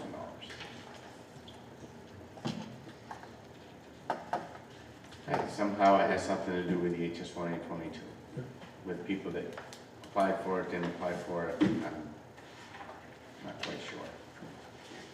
I got a slightly obscure question related on the revenue side. Is the town open now? Like, can people book the rec center or book Damon Hall if they want to do anything? Should it be open? Not at the moment. We're waiting to see if the numbers, what the numbers do, and if they're gonna come down. What are other towns doing in the general area? Some are open and some are closed. Weston's is open. I mean, just wondering, are we behind the curve? Should we, maybe for the start of the new fiscal year, be back open? So part of the problem is that we booked kind of far out, so I don't really want to be booking things in, that we need to cancel. So again, I'm looking for some consistency. Last year at this time, the numbers were actually below where we're at today. And we ended up, with numbers quite high in September, October. So again, I'm looking for some consistency before we move on. But with the, I don't want to belabor it, but with the theory that you have to book really far out, would you want to start the book now with the caveat that if things change, then maybe it would be a cancellation? Again, this is a town manager decision, and, I'm waiting for some consistency to make sure that it doesn't bounce back up. Things seem to be going fairly well. Again, we'll see, what this brings. And, we'll open up as soon as, I feel as though it's going to remain where it's at. Got a question. So under repairs for North Hartland School, can you remind me why it's $9,500? What was that? So we put the fence in around the basketball courts. Yeah. And, part of that recreation fund that we've, John, some of the covered bridges marathon money, and he also had some grant money come in, went to, we set aside for the fencing around the basketball courts. We were waiting to the end of the year to see if we actually needed to pull that money out of that fund. If the budget can sustain the $9,000, then we would leave the $9,000 in the recreation fund and just let the budget absorb it. And it looks like the budget's going to be able to absorb it, so we could leave that $9,000 in the recreation fund and, save it for another project. Okay, and Martin, how about Hartland Mutual Aid's the only assessment that wasn't paid? Or So we sent a couple of emails to Curtis and Kyra Kelly, because they were spearheading that. Oh, And okay. Michelle sent 3 emails, Okay. and 2 to Kyra. We never heard anything back, so we did not disperse the funds because we did not know where they were supposed to go. Okay, so there's $30,000. Stayed in the town. So I have, everybody else have? Not on revenue. Okay. I've got questions about the health insurance is remarkably low. Yes, so we were expecting 2 families, so we budgeted for 2 families in the general fund, and we ended up with 2 singles. And one did not take insurance at all. What a difference. So, yes. And then the south end streetlights are so expensive. So we budgeted 3,000, they were 4,600. Is there something running that shouldn't be, or? We've re-gigged, so Yeah. they weren't always going, it kind of went half and half, and then kind of went more to the north. We've reached out to Green Mountain Power, and they've actually officially delegated which ones are the southern side and which ones the northern side, et cetera. So I think cumulatively, the two, if you look at streetlights, the 2 different expense lines, they should essentially, I see. you look at it as one, Yeah. they, yeah, Okay. we've That struggled makes with that a little bit. Leaf blower grant, So the highway department bought a leaf blower, big leaf blower, $5,800 roughly. And Bill's applied for a grant to pay for it. there is such a thing? There is. We just haven't got the money yet. Wow, okay. That's Yes. struck me. Okay, now here's another thing. Everybody stays under budget, okay? Except, you know where this is going? Gospel. Yes! Nice. How is that even allowable or legal? How is it that one person can run above their budget? So if you take the animal control budget and add it with his, it's under budget. But I don't take it. I don't take it like that because they're 2 separate things. They are 2 separate things. Yeah. You are correct. Okay, how can somebody just blithely say, I want to earn more money this year, so I'm just gonna, work more. And he puts in about the same amount of hours every month. The mileage is about the same every month. He's not blatantly disregarding It's at hours. 119%. I understand that. And we got 1 more month to go. Right. Yes. Dave, why don't you just work more and then bill the town for Because he's that? not getting paid for I it. really don't get paid the extra, but I don't know how much more you can squeeze out of me there, Mary. I know, but you know what I'm saying? Does anybody agree with me on this? He's like a couple, $1,500 over or something. It happens every single year. It happens every year. I'm, provided that we can, account for his time, Then why don't we just budget $50,000? I tend to hear that people would like him to be out more, so I'm not really gonna say. That's not it. If they want him out more, then we should budget. Like I said, let's budget $50,000. Next year, Mary, when that line item says 50 grand, do not start shooting blows at him. Go back to June 20th. This doesn't bother anyone else? No one? No one? No, okay. Well, I don't know enough about it. Is it a mileage issue, a gas increase issue, or is it just hours? We just bill him for mileage, 0.585 per mile, and he usually works 45 to 48 hours per month. What was the budgeted hours? And his supplies, he has a computer, a cell phone, and some other subscription. It's, I think, $80 a month, and twice a year, he sends me in training expenses for about $800 to $1,200. I mean, I guess we could make a request for the next budget year that they adhere to the budgeted hours. He's elected. We can't really do anything. He's elected official. So we could cut his budget number, but he just seems fine to exceed it, so. He does watch it because he asks me for copies of it each month. Okay. You can hear my foot tapping. And the pen clicking. But is that Morse code? That's profanity.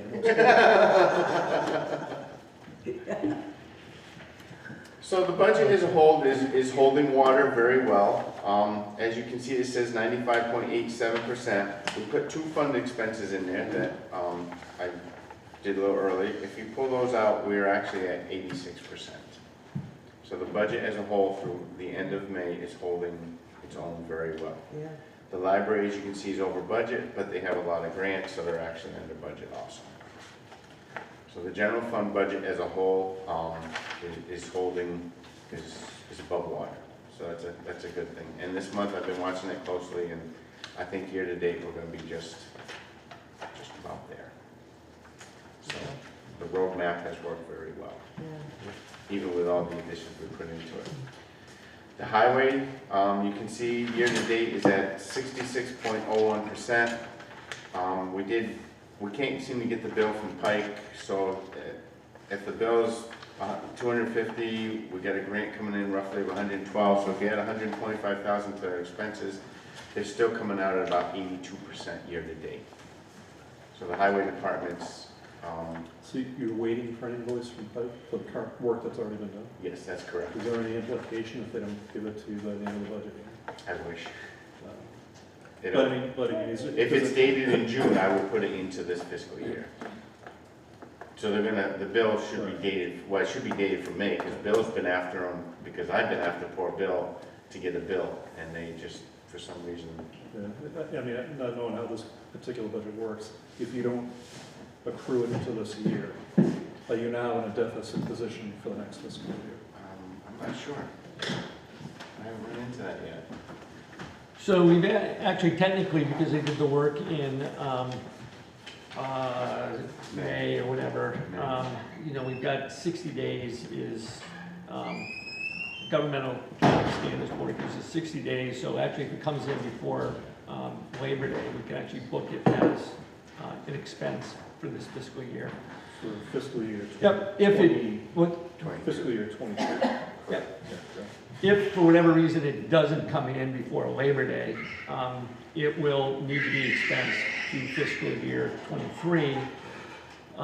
So fiscal year 23 will run a budget, a deficit, but fiscal year 22 is running, would be running $170,000 to $200,000 surplus. So and you'd be able to carry that surplus forward to cover the deficit. if you put the 2 years together, it should even itself out. We kind of run into this a fair amount. There's a little bit of a time sensitivity for the grant reimbursement, so I would like to see it before Labor Day. So. Anything else on the budget? Thank you very much. Thank you, folks. Thank you, Martin. Thanks, Mark. Next up is spending money on a new dump truck. So Bill, why don't you come up so that everybody can see you. So I just want to clarify, each year we've got essentially a capital budget that we have got. We show this during the budget time. We do put money, so the equipment fund that you see, we do put money, $150,000, $160,000 a year into this equipment fund to cushion us for expenses when we need to make the expenses. And we're running about a truck. For a while there, we were running 2 trucks a year. We got caught up, so we're purchasing about a truck a year. So that's where the money is coming from this. It's not coming from it's not something we've got actually budgeted in the budget that Martin just went through, but we've got money in the equipment reserve fund specifically for this purpose. What's that? A reserve fund? Yep. Okay. Just out of curiosity, what's the total for that reserve fund? I don't have it off the top of my fund. It's a little bit more of a working fund than a reserve fund. It's basically a capital budget fund, but we're down to 250 maybe, 200, enough to make this purchase and have a little bit of a cushion. So no impact on, no budget impact on fiscal year 22 or 23? Correct. Yep. Right. Other than, again, in the highway budget, we've got 160, I'm kind of pulling this up in my head, we've got $160,000 that we've got budgeted to go into this equipment fund. So we feed this every year. Right. So that is, you know, part of the budget. 154,693 is what we've got planned to go in. So some will come out, some goes back. Yeah, actually more, it'll be a net gain this year. You know, so it'll help build that back up. This six-wheel dump truck has been on our radar for a little bit. And, you know, Bill has done some legwork on this. You have two bids in front of you.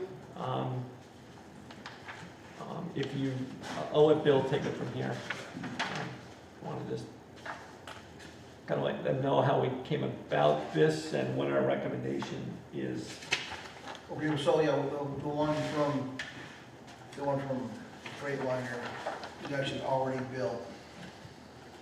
It already has the equipment on it already. The International, if you were to decide to go with that, would take probably another year to get. It wouldn't go into production until January. And then you're gonna figure 3 months to get it built, and then get it trucked to here, and then you have the dump body and a snowplow and all that on there. So International's quote does not include the snowplow. Yes, no, International does not, but there is another, I don't know if you have that. Yeah, I do. So the Freightliner bid that you have, it's got the dump body, the $66,000. It's part of the, you know, it's on it, but I highlighted really the cab and the chassis. Bill did get a bid on similar dump, you know, just to be apples to apples. It actually comes in a little bit more. Go ahead. Well, it comes in a little bit more because the other one we're talking about is already built. So he was just adjusting for more inflation. If you were to say, you want to go with a different option, then they wouldn't be putting this equipment on until April of next year. So he's just adjusting. That's why there is, like you have 66.5 on the one that's already installed, and then there's a quote for 72 and change if you were to wait and say go with the International in that particular dump. We did have, yeah, so we'd have to wait. And you guys don't have a plow blade you can reuse and that thing? So, with the exception of the big one-way plows, we like to get rid of the plows as we go. So the plow that goes with this truck here is a 2013. It's been around. Yeah. So we like to get rid of them. We like to trade the plow in. He kind of had it separate. It's supposed to be in with the package anyway, because we did discuss it with the sales guy. But so yeah, we would trade the current snowplow with the truck and get rid of all of it and get another setup. Is this going to be an all-wheel drive truck? No. No, I'll be coming at you folks next year probably with that one. This is just the. This is different. Will you try not to knock my mailbox over this year? You did that on purpose, Jeff. They sell them up in Maine. David put a bullseye on it. Bill, what is the size and scale of the truck we're replacing? We're going to a six-wheeler here? Is the one we're replacing? Yeah, it's a six-wheeler to six-wheeler, it's basically the Okay, so the scale size is the same? same thing. Okay. What's the life expectancy of these things? 7 years, 6 or Depends 7 on years, who's as long as we want to go, because the warranty's already gone. So you also see that there is, you know, an option for a 5 or 7 year warranty. Once they get beyond 6 or 7 years, they start costing a lot of money. I've been fortunate with this truck because the driver of this truck keeps it on the pavement and doesn't beat on it so much. So that's why we've got such longevity out of it. But 6 or 7 years is as long as we want to go. And this is 2013 we're trying to trade in, so Yeah. it's been around. And Bill, how many miles does it have on it, do you know? No. or how many hours is on it. That's another. Yeah, I don't interesting have question. that. Yeah. Do not have that information. I was just curious. Not many miles, but it is old. Yeah, It's a dinosaur for a highway truck, actually. yeah, I don't doubt at all that you need it. I was just curious, Right. how many miles? So the recommendation in front of us is to go with the 2023 Freightliner. Yes.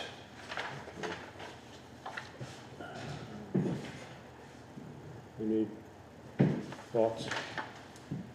I have no expertise here. I am depending on you. So- And you know vehicles. Not this scale. I guess the important question is, if we got it, would it be in the 4th of July parade? All shiny and new and not dinged up at all? If we could get someone to drive it, perhaps, if it's already built, ready to go. I think I'd hit the That was sticker on just the an side of aside. that. With the plow on it too? The highway crew's a little harder to get to come on the 4th of July to work than I see. some of us other ones. Offer free beer. It's a little tough. Okay, Now, if it was the fire department, they'd be right there with the red truck. Yeah.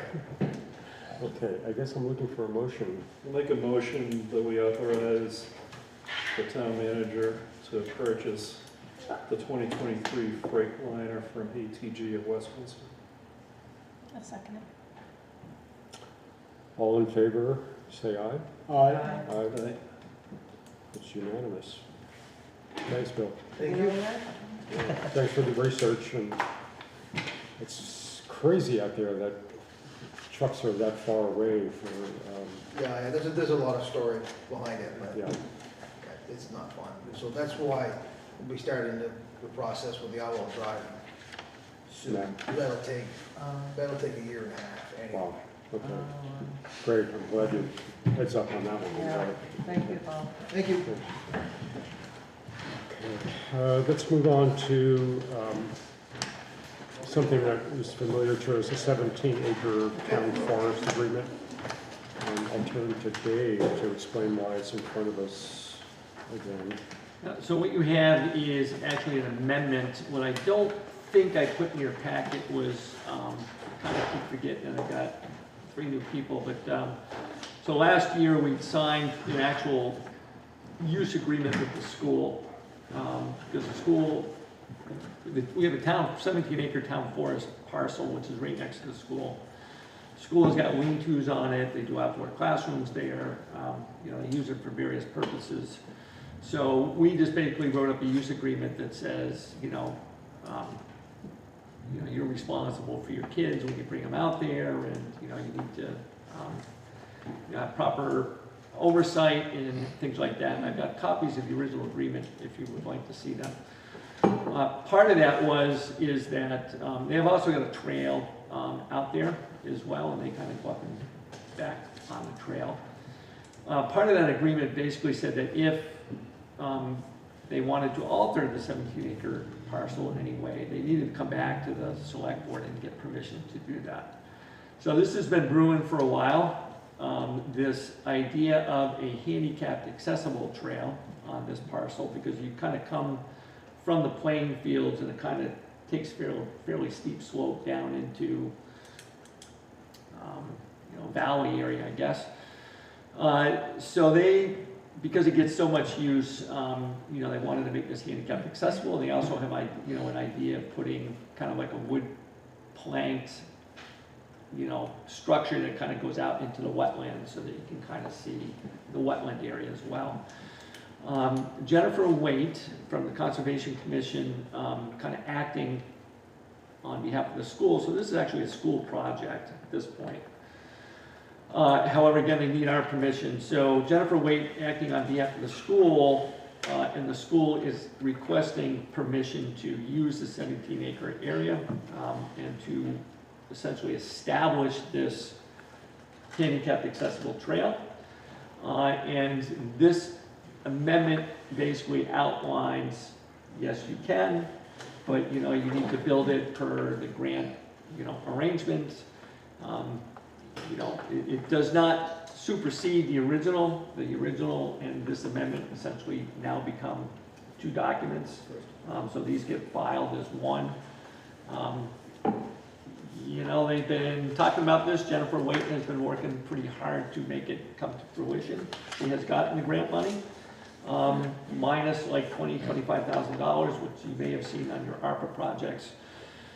We're just basically putting it in writing that, yes, we agree that you can do that on town property, and you will take the appropriate steps to make sure that you and your students act responsibly. The school itself also on town property? The school itself is on school property. So we don't own the land or the building? Nope. School district. Yeah. Okay, if I recall, the original document does allow Hartland citizens to be walking, or using the path. So, yep, and I'll just, you know, hand this out for all you guys just to have, so the other guys have this. But, yeah, it gets a little gray, you know, if somebody is just out walking and they slip, trip, and fall and they break their ankle, then that becomes, you know, the town is still not alleviated of all their responsibility. So, however, they are responsible for maintenance and the upkeep of this structure, and will need to do so.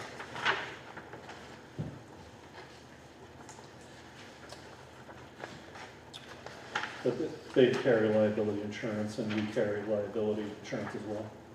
Correct. Yeah.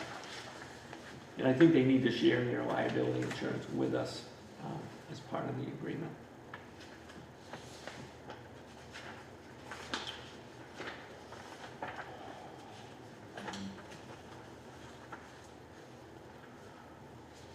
I'm not sure, I know Mary's very aware of it, but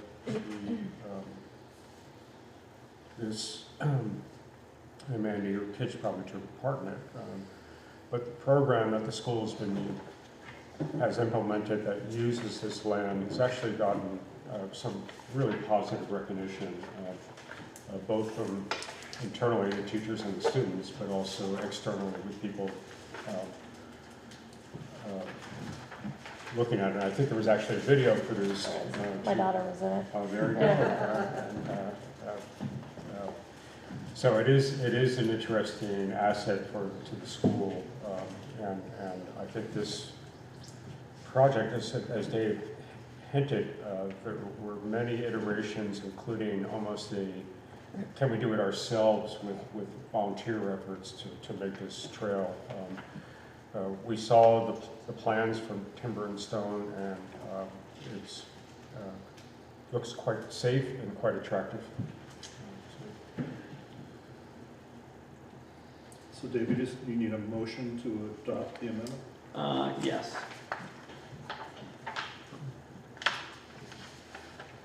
Does anybody have any questions before that?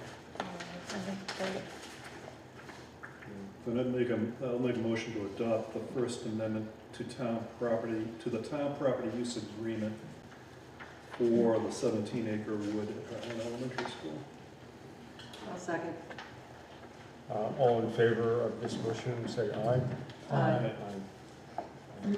Just a sidelight, that all my younger years, that was known as Steel Swamp. That's what it is. Swamp? Swamp. Swamp. Well, if you go down to the lower end towards the covered bridge, you see the brook flowing down there. Yeah, Do we have malaria insurance? yeah.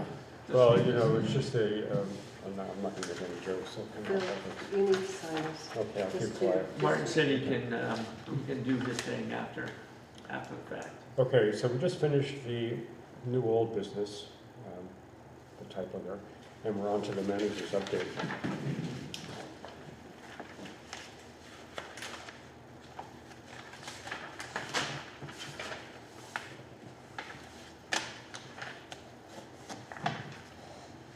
Good days.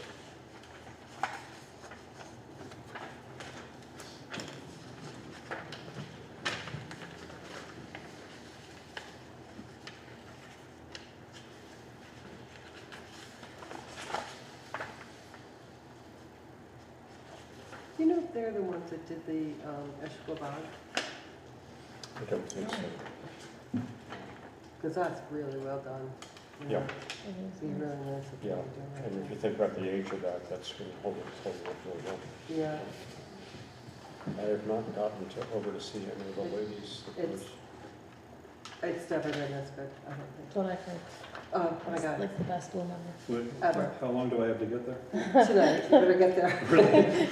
Soon, soon. Okay, tomorrow. Yes. It's the solstice night, right? So you've got the maximum Oh. time. The Wiccans will be convening there. Be careful. We gotta stop at home and get the bug spray. Yes. Mr. Armiston, it's all yours before we degrade into. So, Mill Street Bridge, speaking of infrastructure money, I believe this is part of the infrastructure monies flowing down to the towns. Mill Street Bridge looks as though it is going to receive, we're going to move along as essentially a priority. I'm expecting to, it looks as though at some point soon they will get to a scoping project on this, or scoping process. So this is good news. This is, part of just, working with the state of Vermont. They provided us assistance when we had issues last fall. So this is good for us to, for this to happen, because it would be lengthy and expensive proposition otherwise. It's not part of the same program. That's kind of a different pool of money and kind of a different process, but also on kind of a parallel track, the Martinsville Road Bridge, which also is, dusty, I guess I'll say, in need of a little bit of work. Has popped up on a regional priority list, and again, that's kind of from a regional perspective. But the fact that it's on there, I do expect it will get addressed, just not as quickly as the Mill Street Bridge. I know the residents had lots of concerns about this.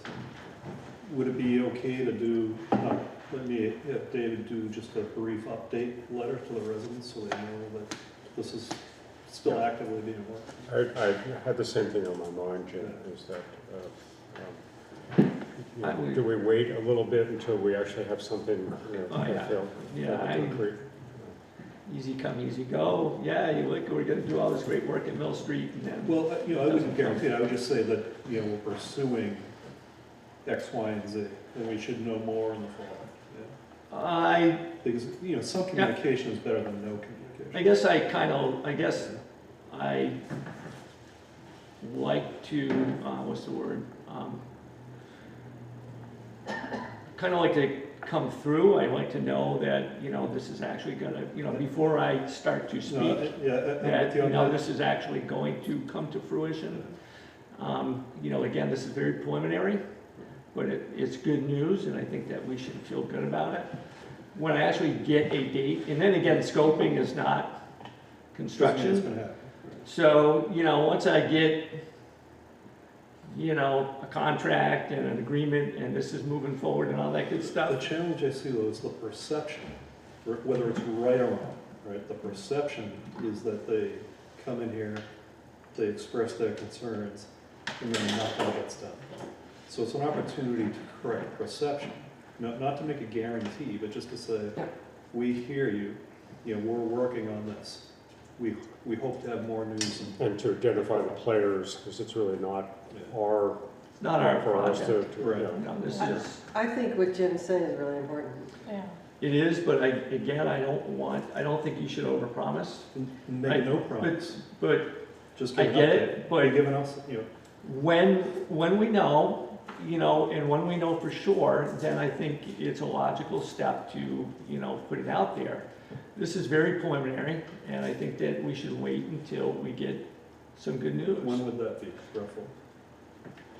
That's just it, Jim, I can't tell you. So I'm not sure why I'm gonna write a letter to somebody telling them all this good news when I don't have anything more than what I've got in front of me. Well, which is maybe all you need to communicate. Which is a survey as to certain things about Mill Street Bridge. That's as far as I've got. Right. I think it's good news, and I think it's a sign that the scoping study is to come, but that's all we've got. I think the residents would appreciate it. If you really feel strongly that no is the right answer. I think what really works is to come through on your word and to say, look, you know, we got a project coming down the pike, it's actually gonna come down the pike.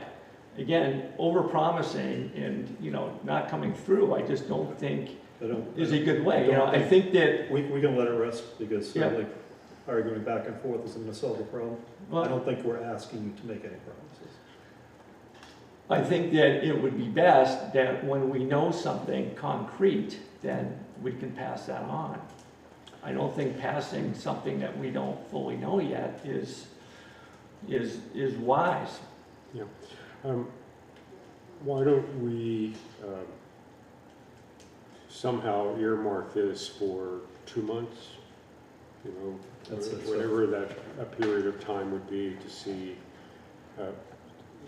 and to see if there's another update that maybe something's more tangible that we can actually offer. So I agree that it's a future slippery agenda slope to sort of say, hey, you know, we're excited about this, but what is it we're excited about? You know? But I mean, just to know that it's being worked on. We haven't forgotten you. Yeah, Well, but exactly. it's not we. You know, that's the weakness I have. It's really the state, it's in the state's The hands. town continues to work on this for you. We're negotiating, Yeah. we're working with the state. to try We're to staying in bring touch this with the forward. state on this, and And here's we what we know. We have to be able to Yeah. share more details in the future. Okay. I don't know who you would contact, Dave. Keith Avery would be like keeper or something. Jim, I'm gonna be honest, I gotta concentrate on filling the darn thing out. You know, I think that, I could write it. not the survey, No, the letter. Jim, I'm gonna move on. Okay, that's Uh, fine. You know, I do have a question. Do we feel that they would be historically replacing and repairing the bridge to what it is, or would it be a concrete slab and with a new? Good question, Phil. Yeah. We don't know the extent of the work. We Okay. don't know if it's gonna be a full replacement, whether, you know, we know that there's insect infestation. We know Yeah. that, you know, it's been a very long time since it's been redone. We don't know the scope of the work until they actually do the scoping study, of which we're still not sure whether they're gonna do the scoping study. So I think that, you know, this is all good. I think we can feel good about this. I think we all like to appease, you know, the voters, but I think that, you know, putting out there appropriate information that we feel good about, Should always be I think is. I can always just tell Keith to watch this segment of the meeting and it'll be done. It's just the, So, okay, you're moving on. ADA access, again, this is, you know, 50-50 chance, from what I hear from the folks at Two Rivers. So I think that we will need to watch this as well. I think it's a little bit better than 50-50. I think that, you know, I think that knowing the person that we deal with this particular grant, he's familiar with Hartland, he's familiar with the rec center. I think that, you know, it tilts in our favor. However, as I put in my update here, they have been taking money from the ADA pot and they've been sending it to housing. So this has become a lot more competitive than it has in the past. And, you know, so we will need to wait and see. I'm sorry to interrupt you, dude. Aren't we like, and I don't know the answer, aren't we like legally bound to provide ADA access? I mean, isn't that a potential lawsuit against the town if we don't? So the question is how do we pay for that? So there's a state program that can give you money to bring your municipal building up to snuff. So we're So, on the hook yeah. probably to do the work. The question is, what do we get? Financial assistance. So, well, the question becomes, Jim, I think that what I'm alluding to here is that if we don't get the money, you know, I would say that this is a town priority. Right. And I would say that, again, you know, coming to ARPA funds, this would be my first look. Right. And Because this has gone, you know, 22 years since we installed the elevator that doesn't work. We could discuss that at that time, but I would agree that it's something we. Yeah, and it is a good example that's not on the ARPA list. Right. We know that if this funding falls through, we need to take care of it.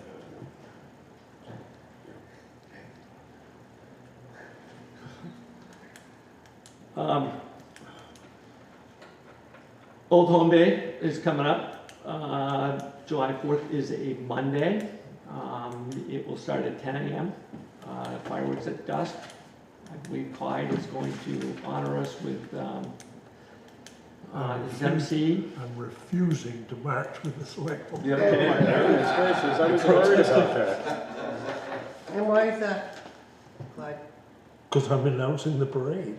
I thought you retired from that. I took off 1 year. Back by popular demand. So do we need to carry your picture when we march in the parade? Well, you're gonna get a better one than was in the town report, but anyway. So for Jim and Mandy, we march, Rain or shine? hot or cold. But you don't have to start at the fire station, you can duck in up here At the sign shop. Should we go upstairs and do some marching drills? We and meet, make sure we everyone's meet on at the pace? sign shop and kind of decide a discreet place to jump in. Hey, Emma. So, you know, can decide where do we meet? You know the sign shop up here?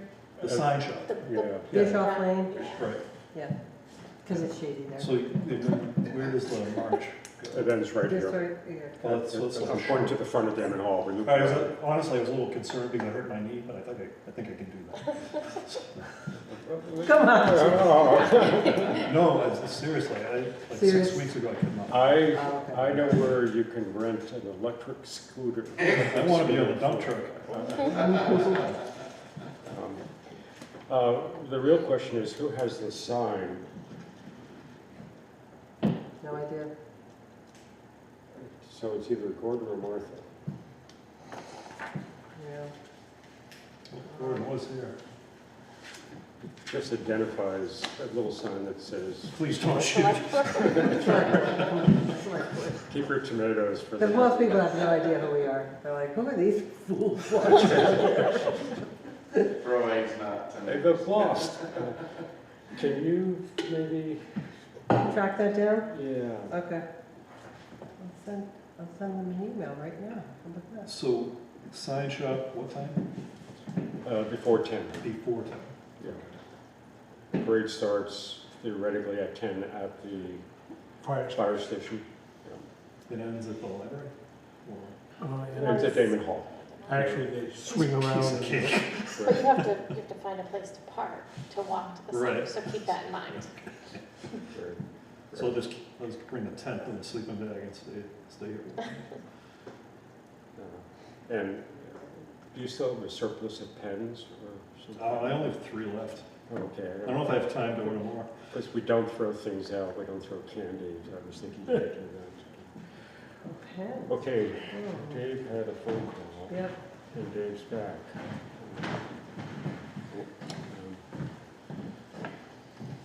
We're all set for the 4th of July.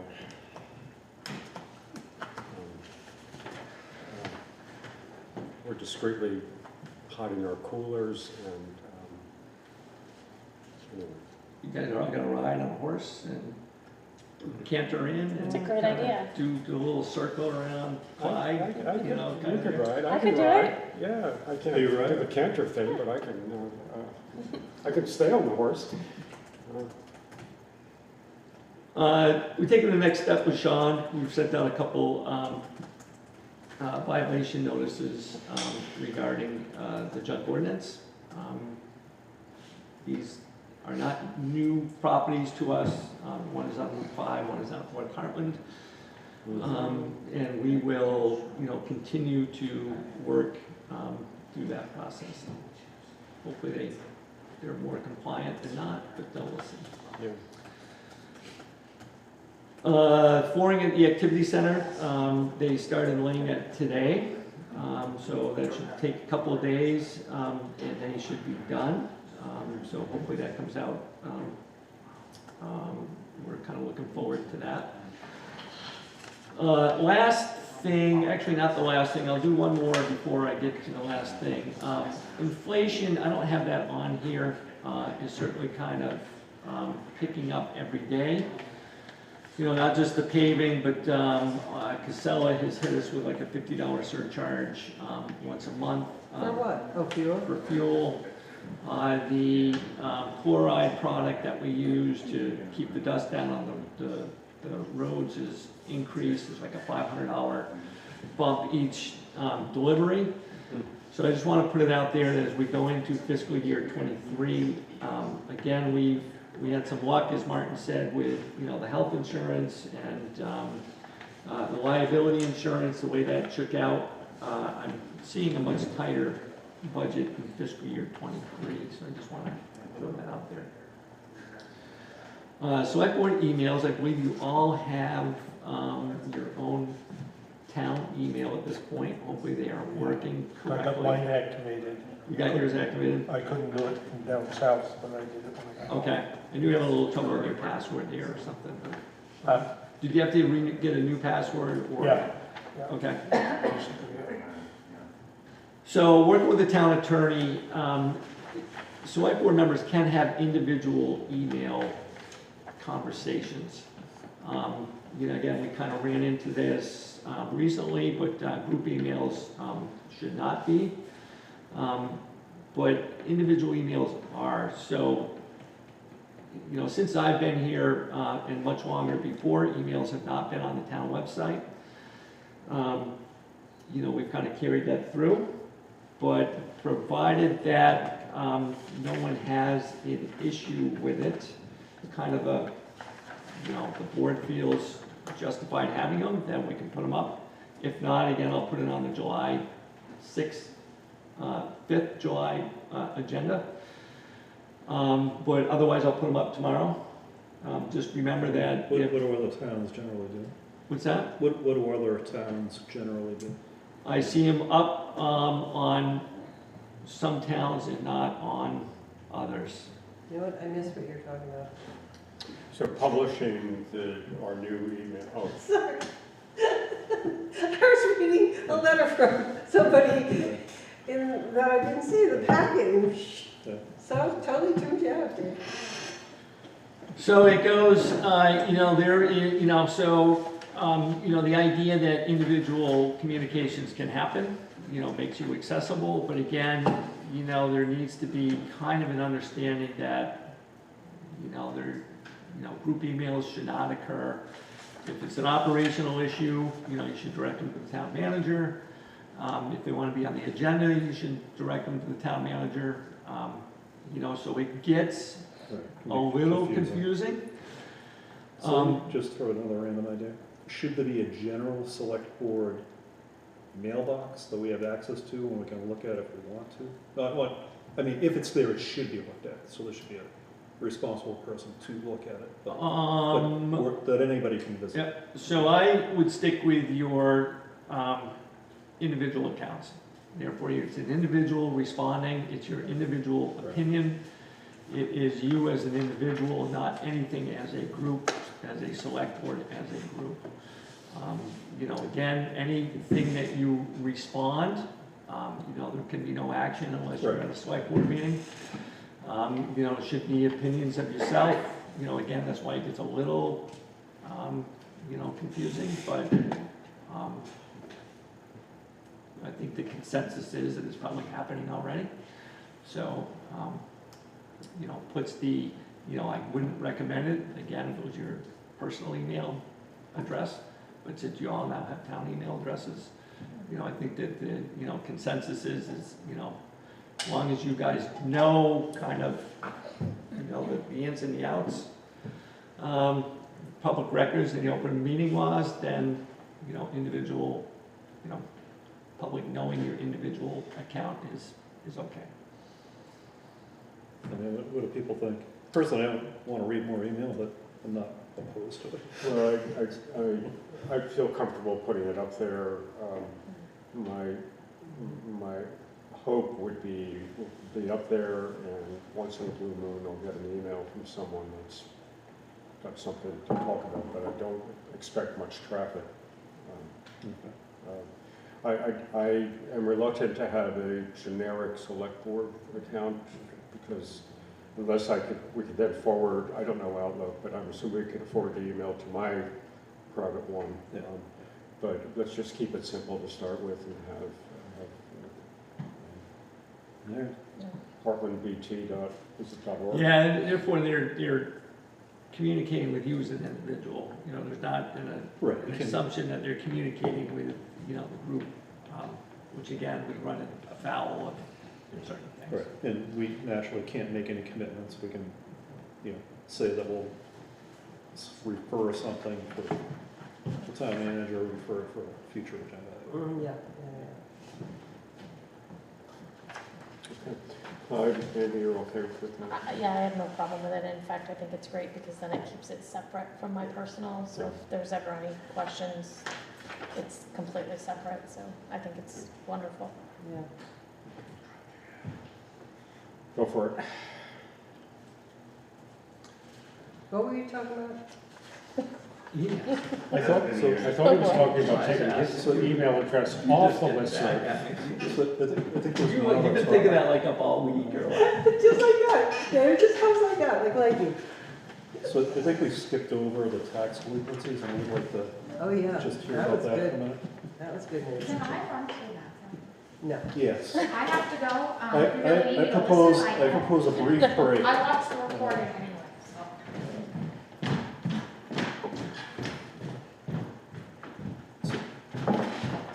Delinquencies are down to about 110, a little bit less. We have, again, I forwarded the list on to the attorney that handles the tax sales for us. We started with 15 and we're down to about 12. That is essentially because of a VHFA program that is picking up. If you hit certain, you know, benchmarks, you are eligible under VHFA. It's kind of an ARPA program, and they will pay the delinquency. So, just so I understand, forwarding it to the attorney, does that start a process? It, only when he starts it. So, hopefully it's not too late. Let me back up. What type of communications went to the 12 people that were left in Morris? None yet. No. Would it be, you know, and just like, you know, you lose a job, you lose a house, it's a serious issue, you could lose your life, right? Should the town send a notice to these people and say, here's what's gonna happen, on such and such a date, these are forwarded to the attorney, if you're not paid by such and such a date, there's no recourse to the town, right? I think he's got a process. Yeah, there is that exact process that's in place. So if, And we actually, I'd love to see it just so I understand it. you know, and we also have to sign a document saying these are going to tax sale. And these people have had plenty. I'm not gonna dispute that, but what They I will say actually- is, yeah. They actually You know, receive, I can't, you know, I don't know what there's. Yeah, yeah. they actually receive a monthly statement Right. stating that, you know, you're beyond due and it's, I know, but like If an you don't- official letter that says your house is going for sale if you don't respond by such and such date, I think carries a lot more weight than a statement. Eventually, the lawyer gets it, and it's return receipt and the whole 9 yards. yeah, that's why it's handled by him. I just wanna make sure we're doing Yeah. it in as humane a way as. Yeah, it's a sad process, just given what happens, but as Mary said, very often, it's the same people that just seem to Yeah. beat by on that part. Okay, miscellaneous? ARPA, man, pavement, culverts, buildings, don't. Chicken forget us. for everyone in town for every Sunday, and life is good. I have a question.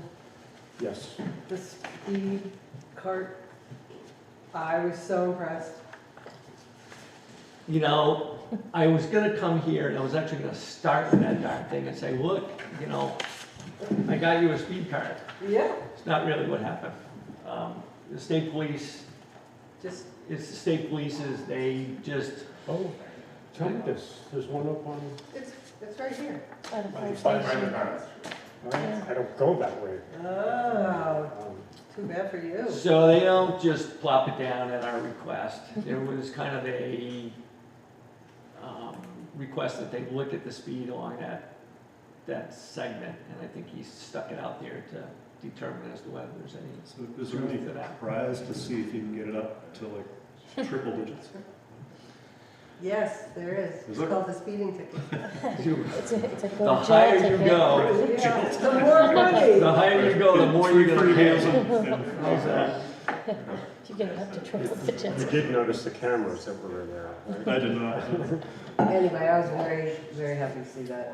I thought, I thought you would be. Mm-hmm. Yeah, I thought I may hear something sooner than this No, for, no, no, I wanted to keep you on. you know, I should have probably said, yeah, that was all me. You know, I, Well, we tried working with the state before, and the state would come back to say ours is broken, and Yeah, we it's been went through a another- lot of hoops to try to, West Winds they're all doohickey. yeah. Probably Windsor Fire Department. it's actually a Windsor PD one. Yeah, Windsor PD, because they have jurisdiction. And, over West and Windsor. the one on Route 4 in Quechee doesn't work anymore, so I've got people tailgating me as the speed limit goes from, 45 to 40 to 35. You know, anyway, so they do, new topic, go ahead. That's it. We're done. No new topic. Okay. Inflation. Inflation.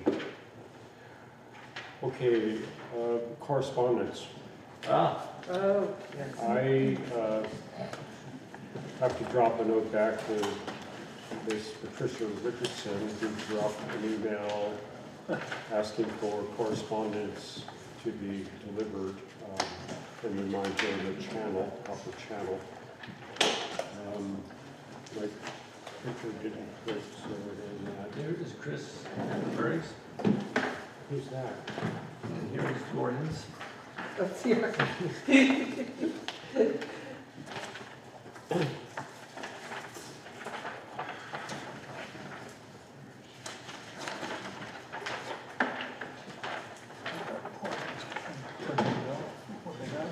You printed it? Yeah. Okay, here. Joe, you need this, Gordon and Pat. It's the, I need your notary. This one came here. Yeah, I don't need these copies, if somebody else wants them. okay.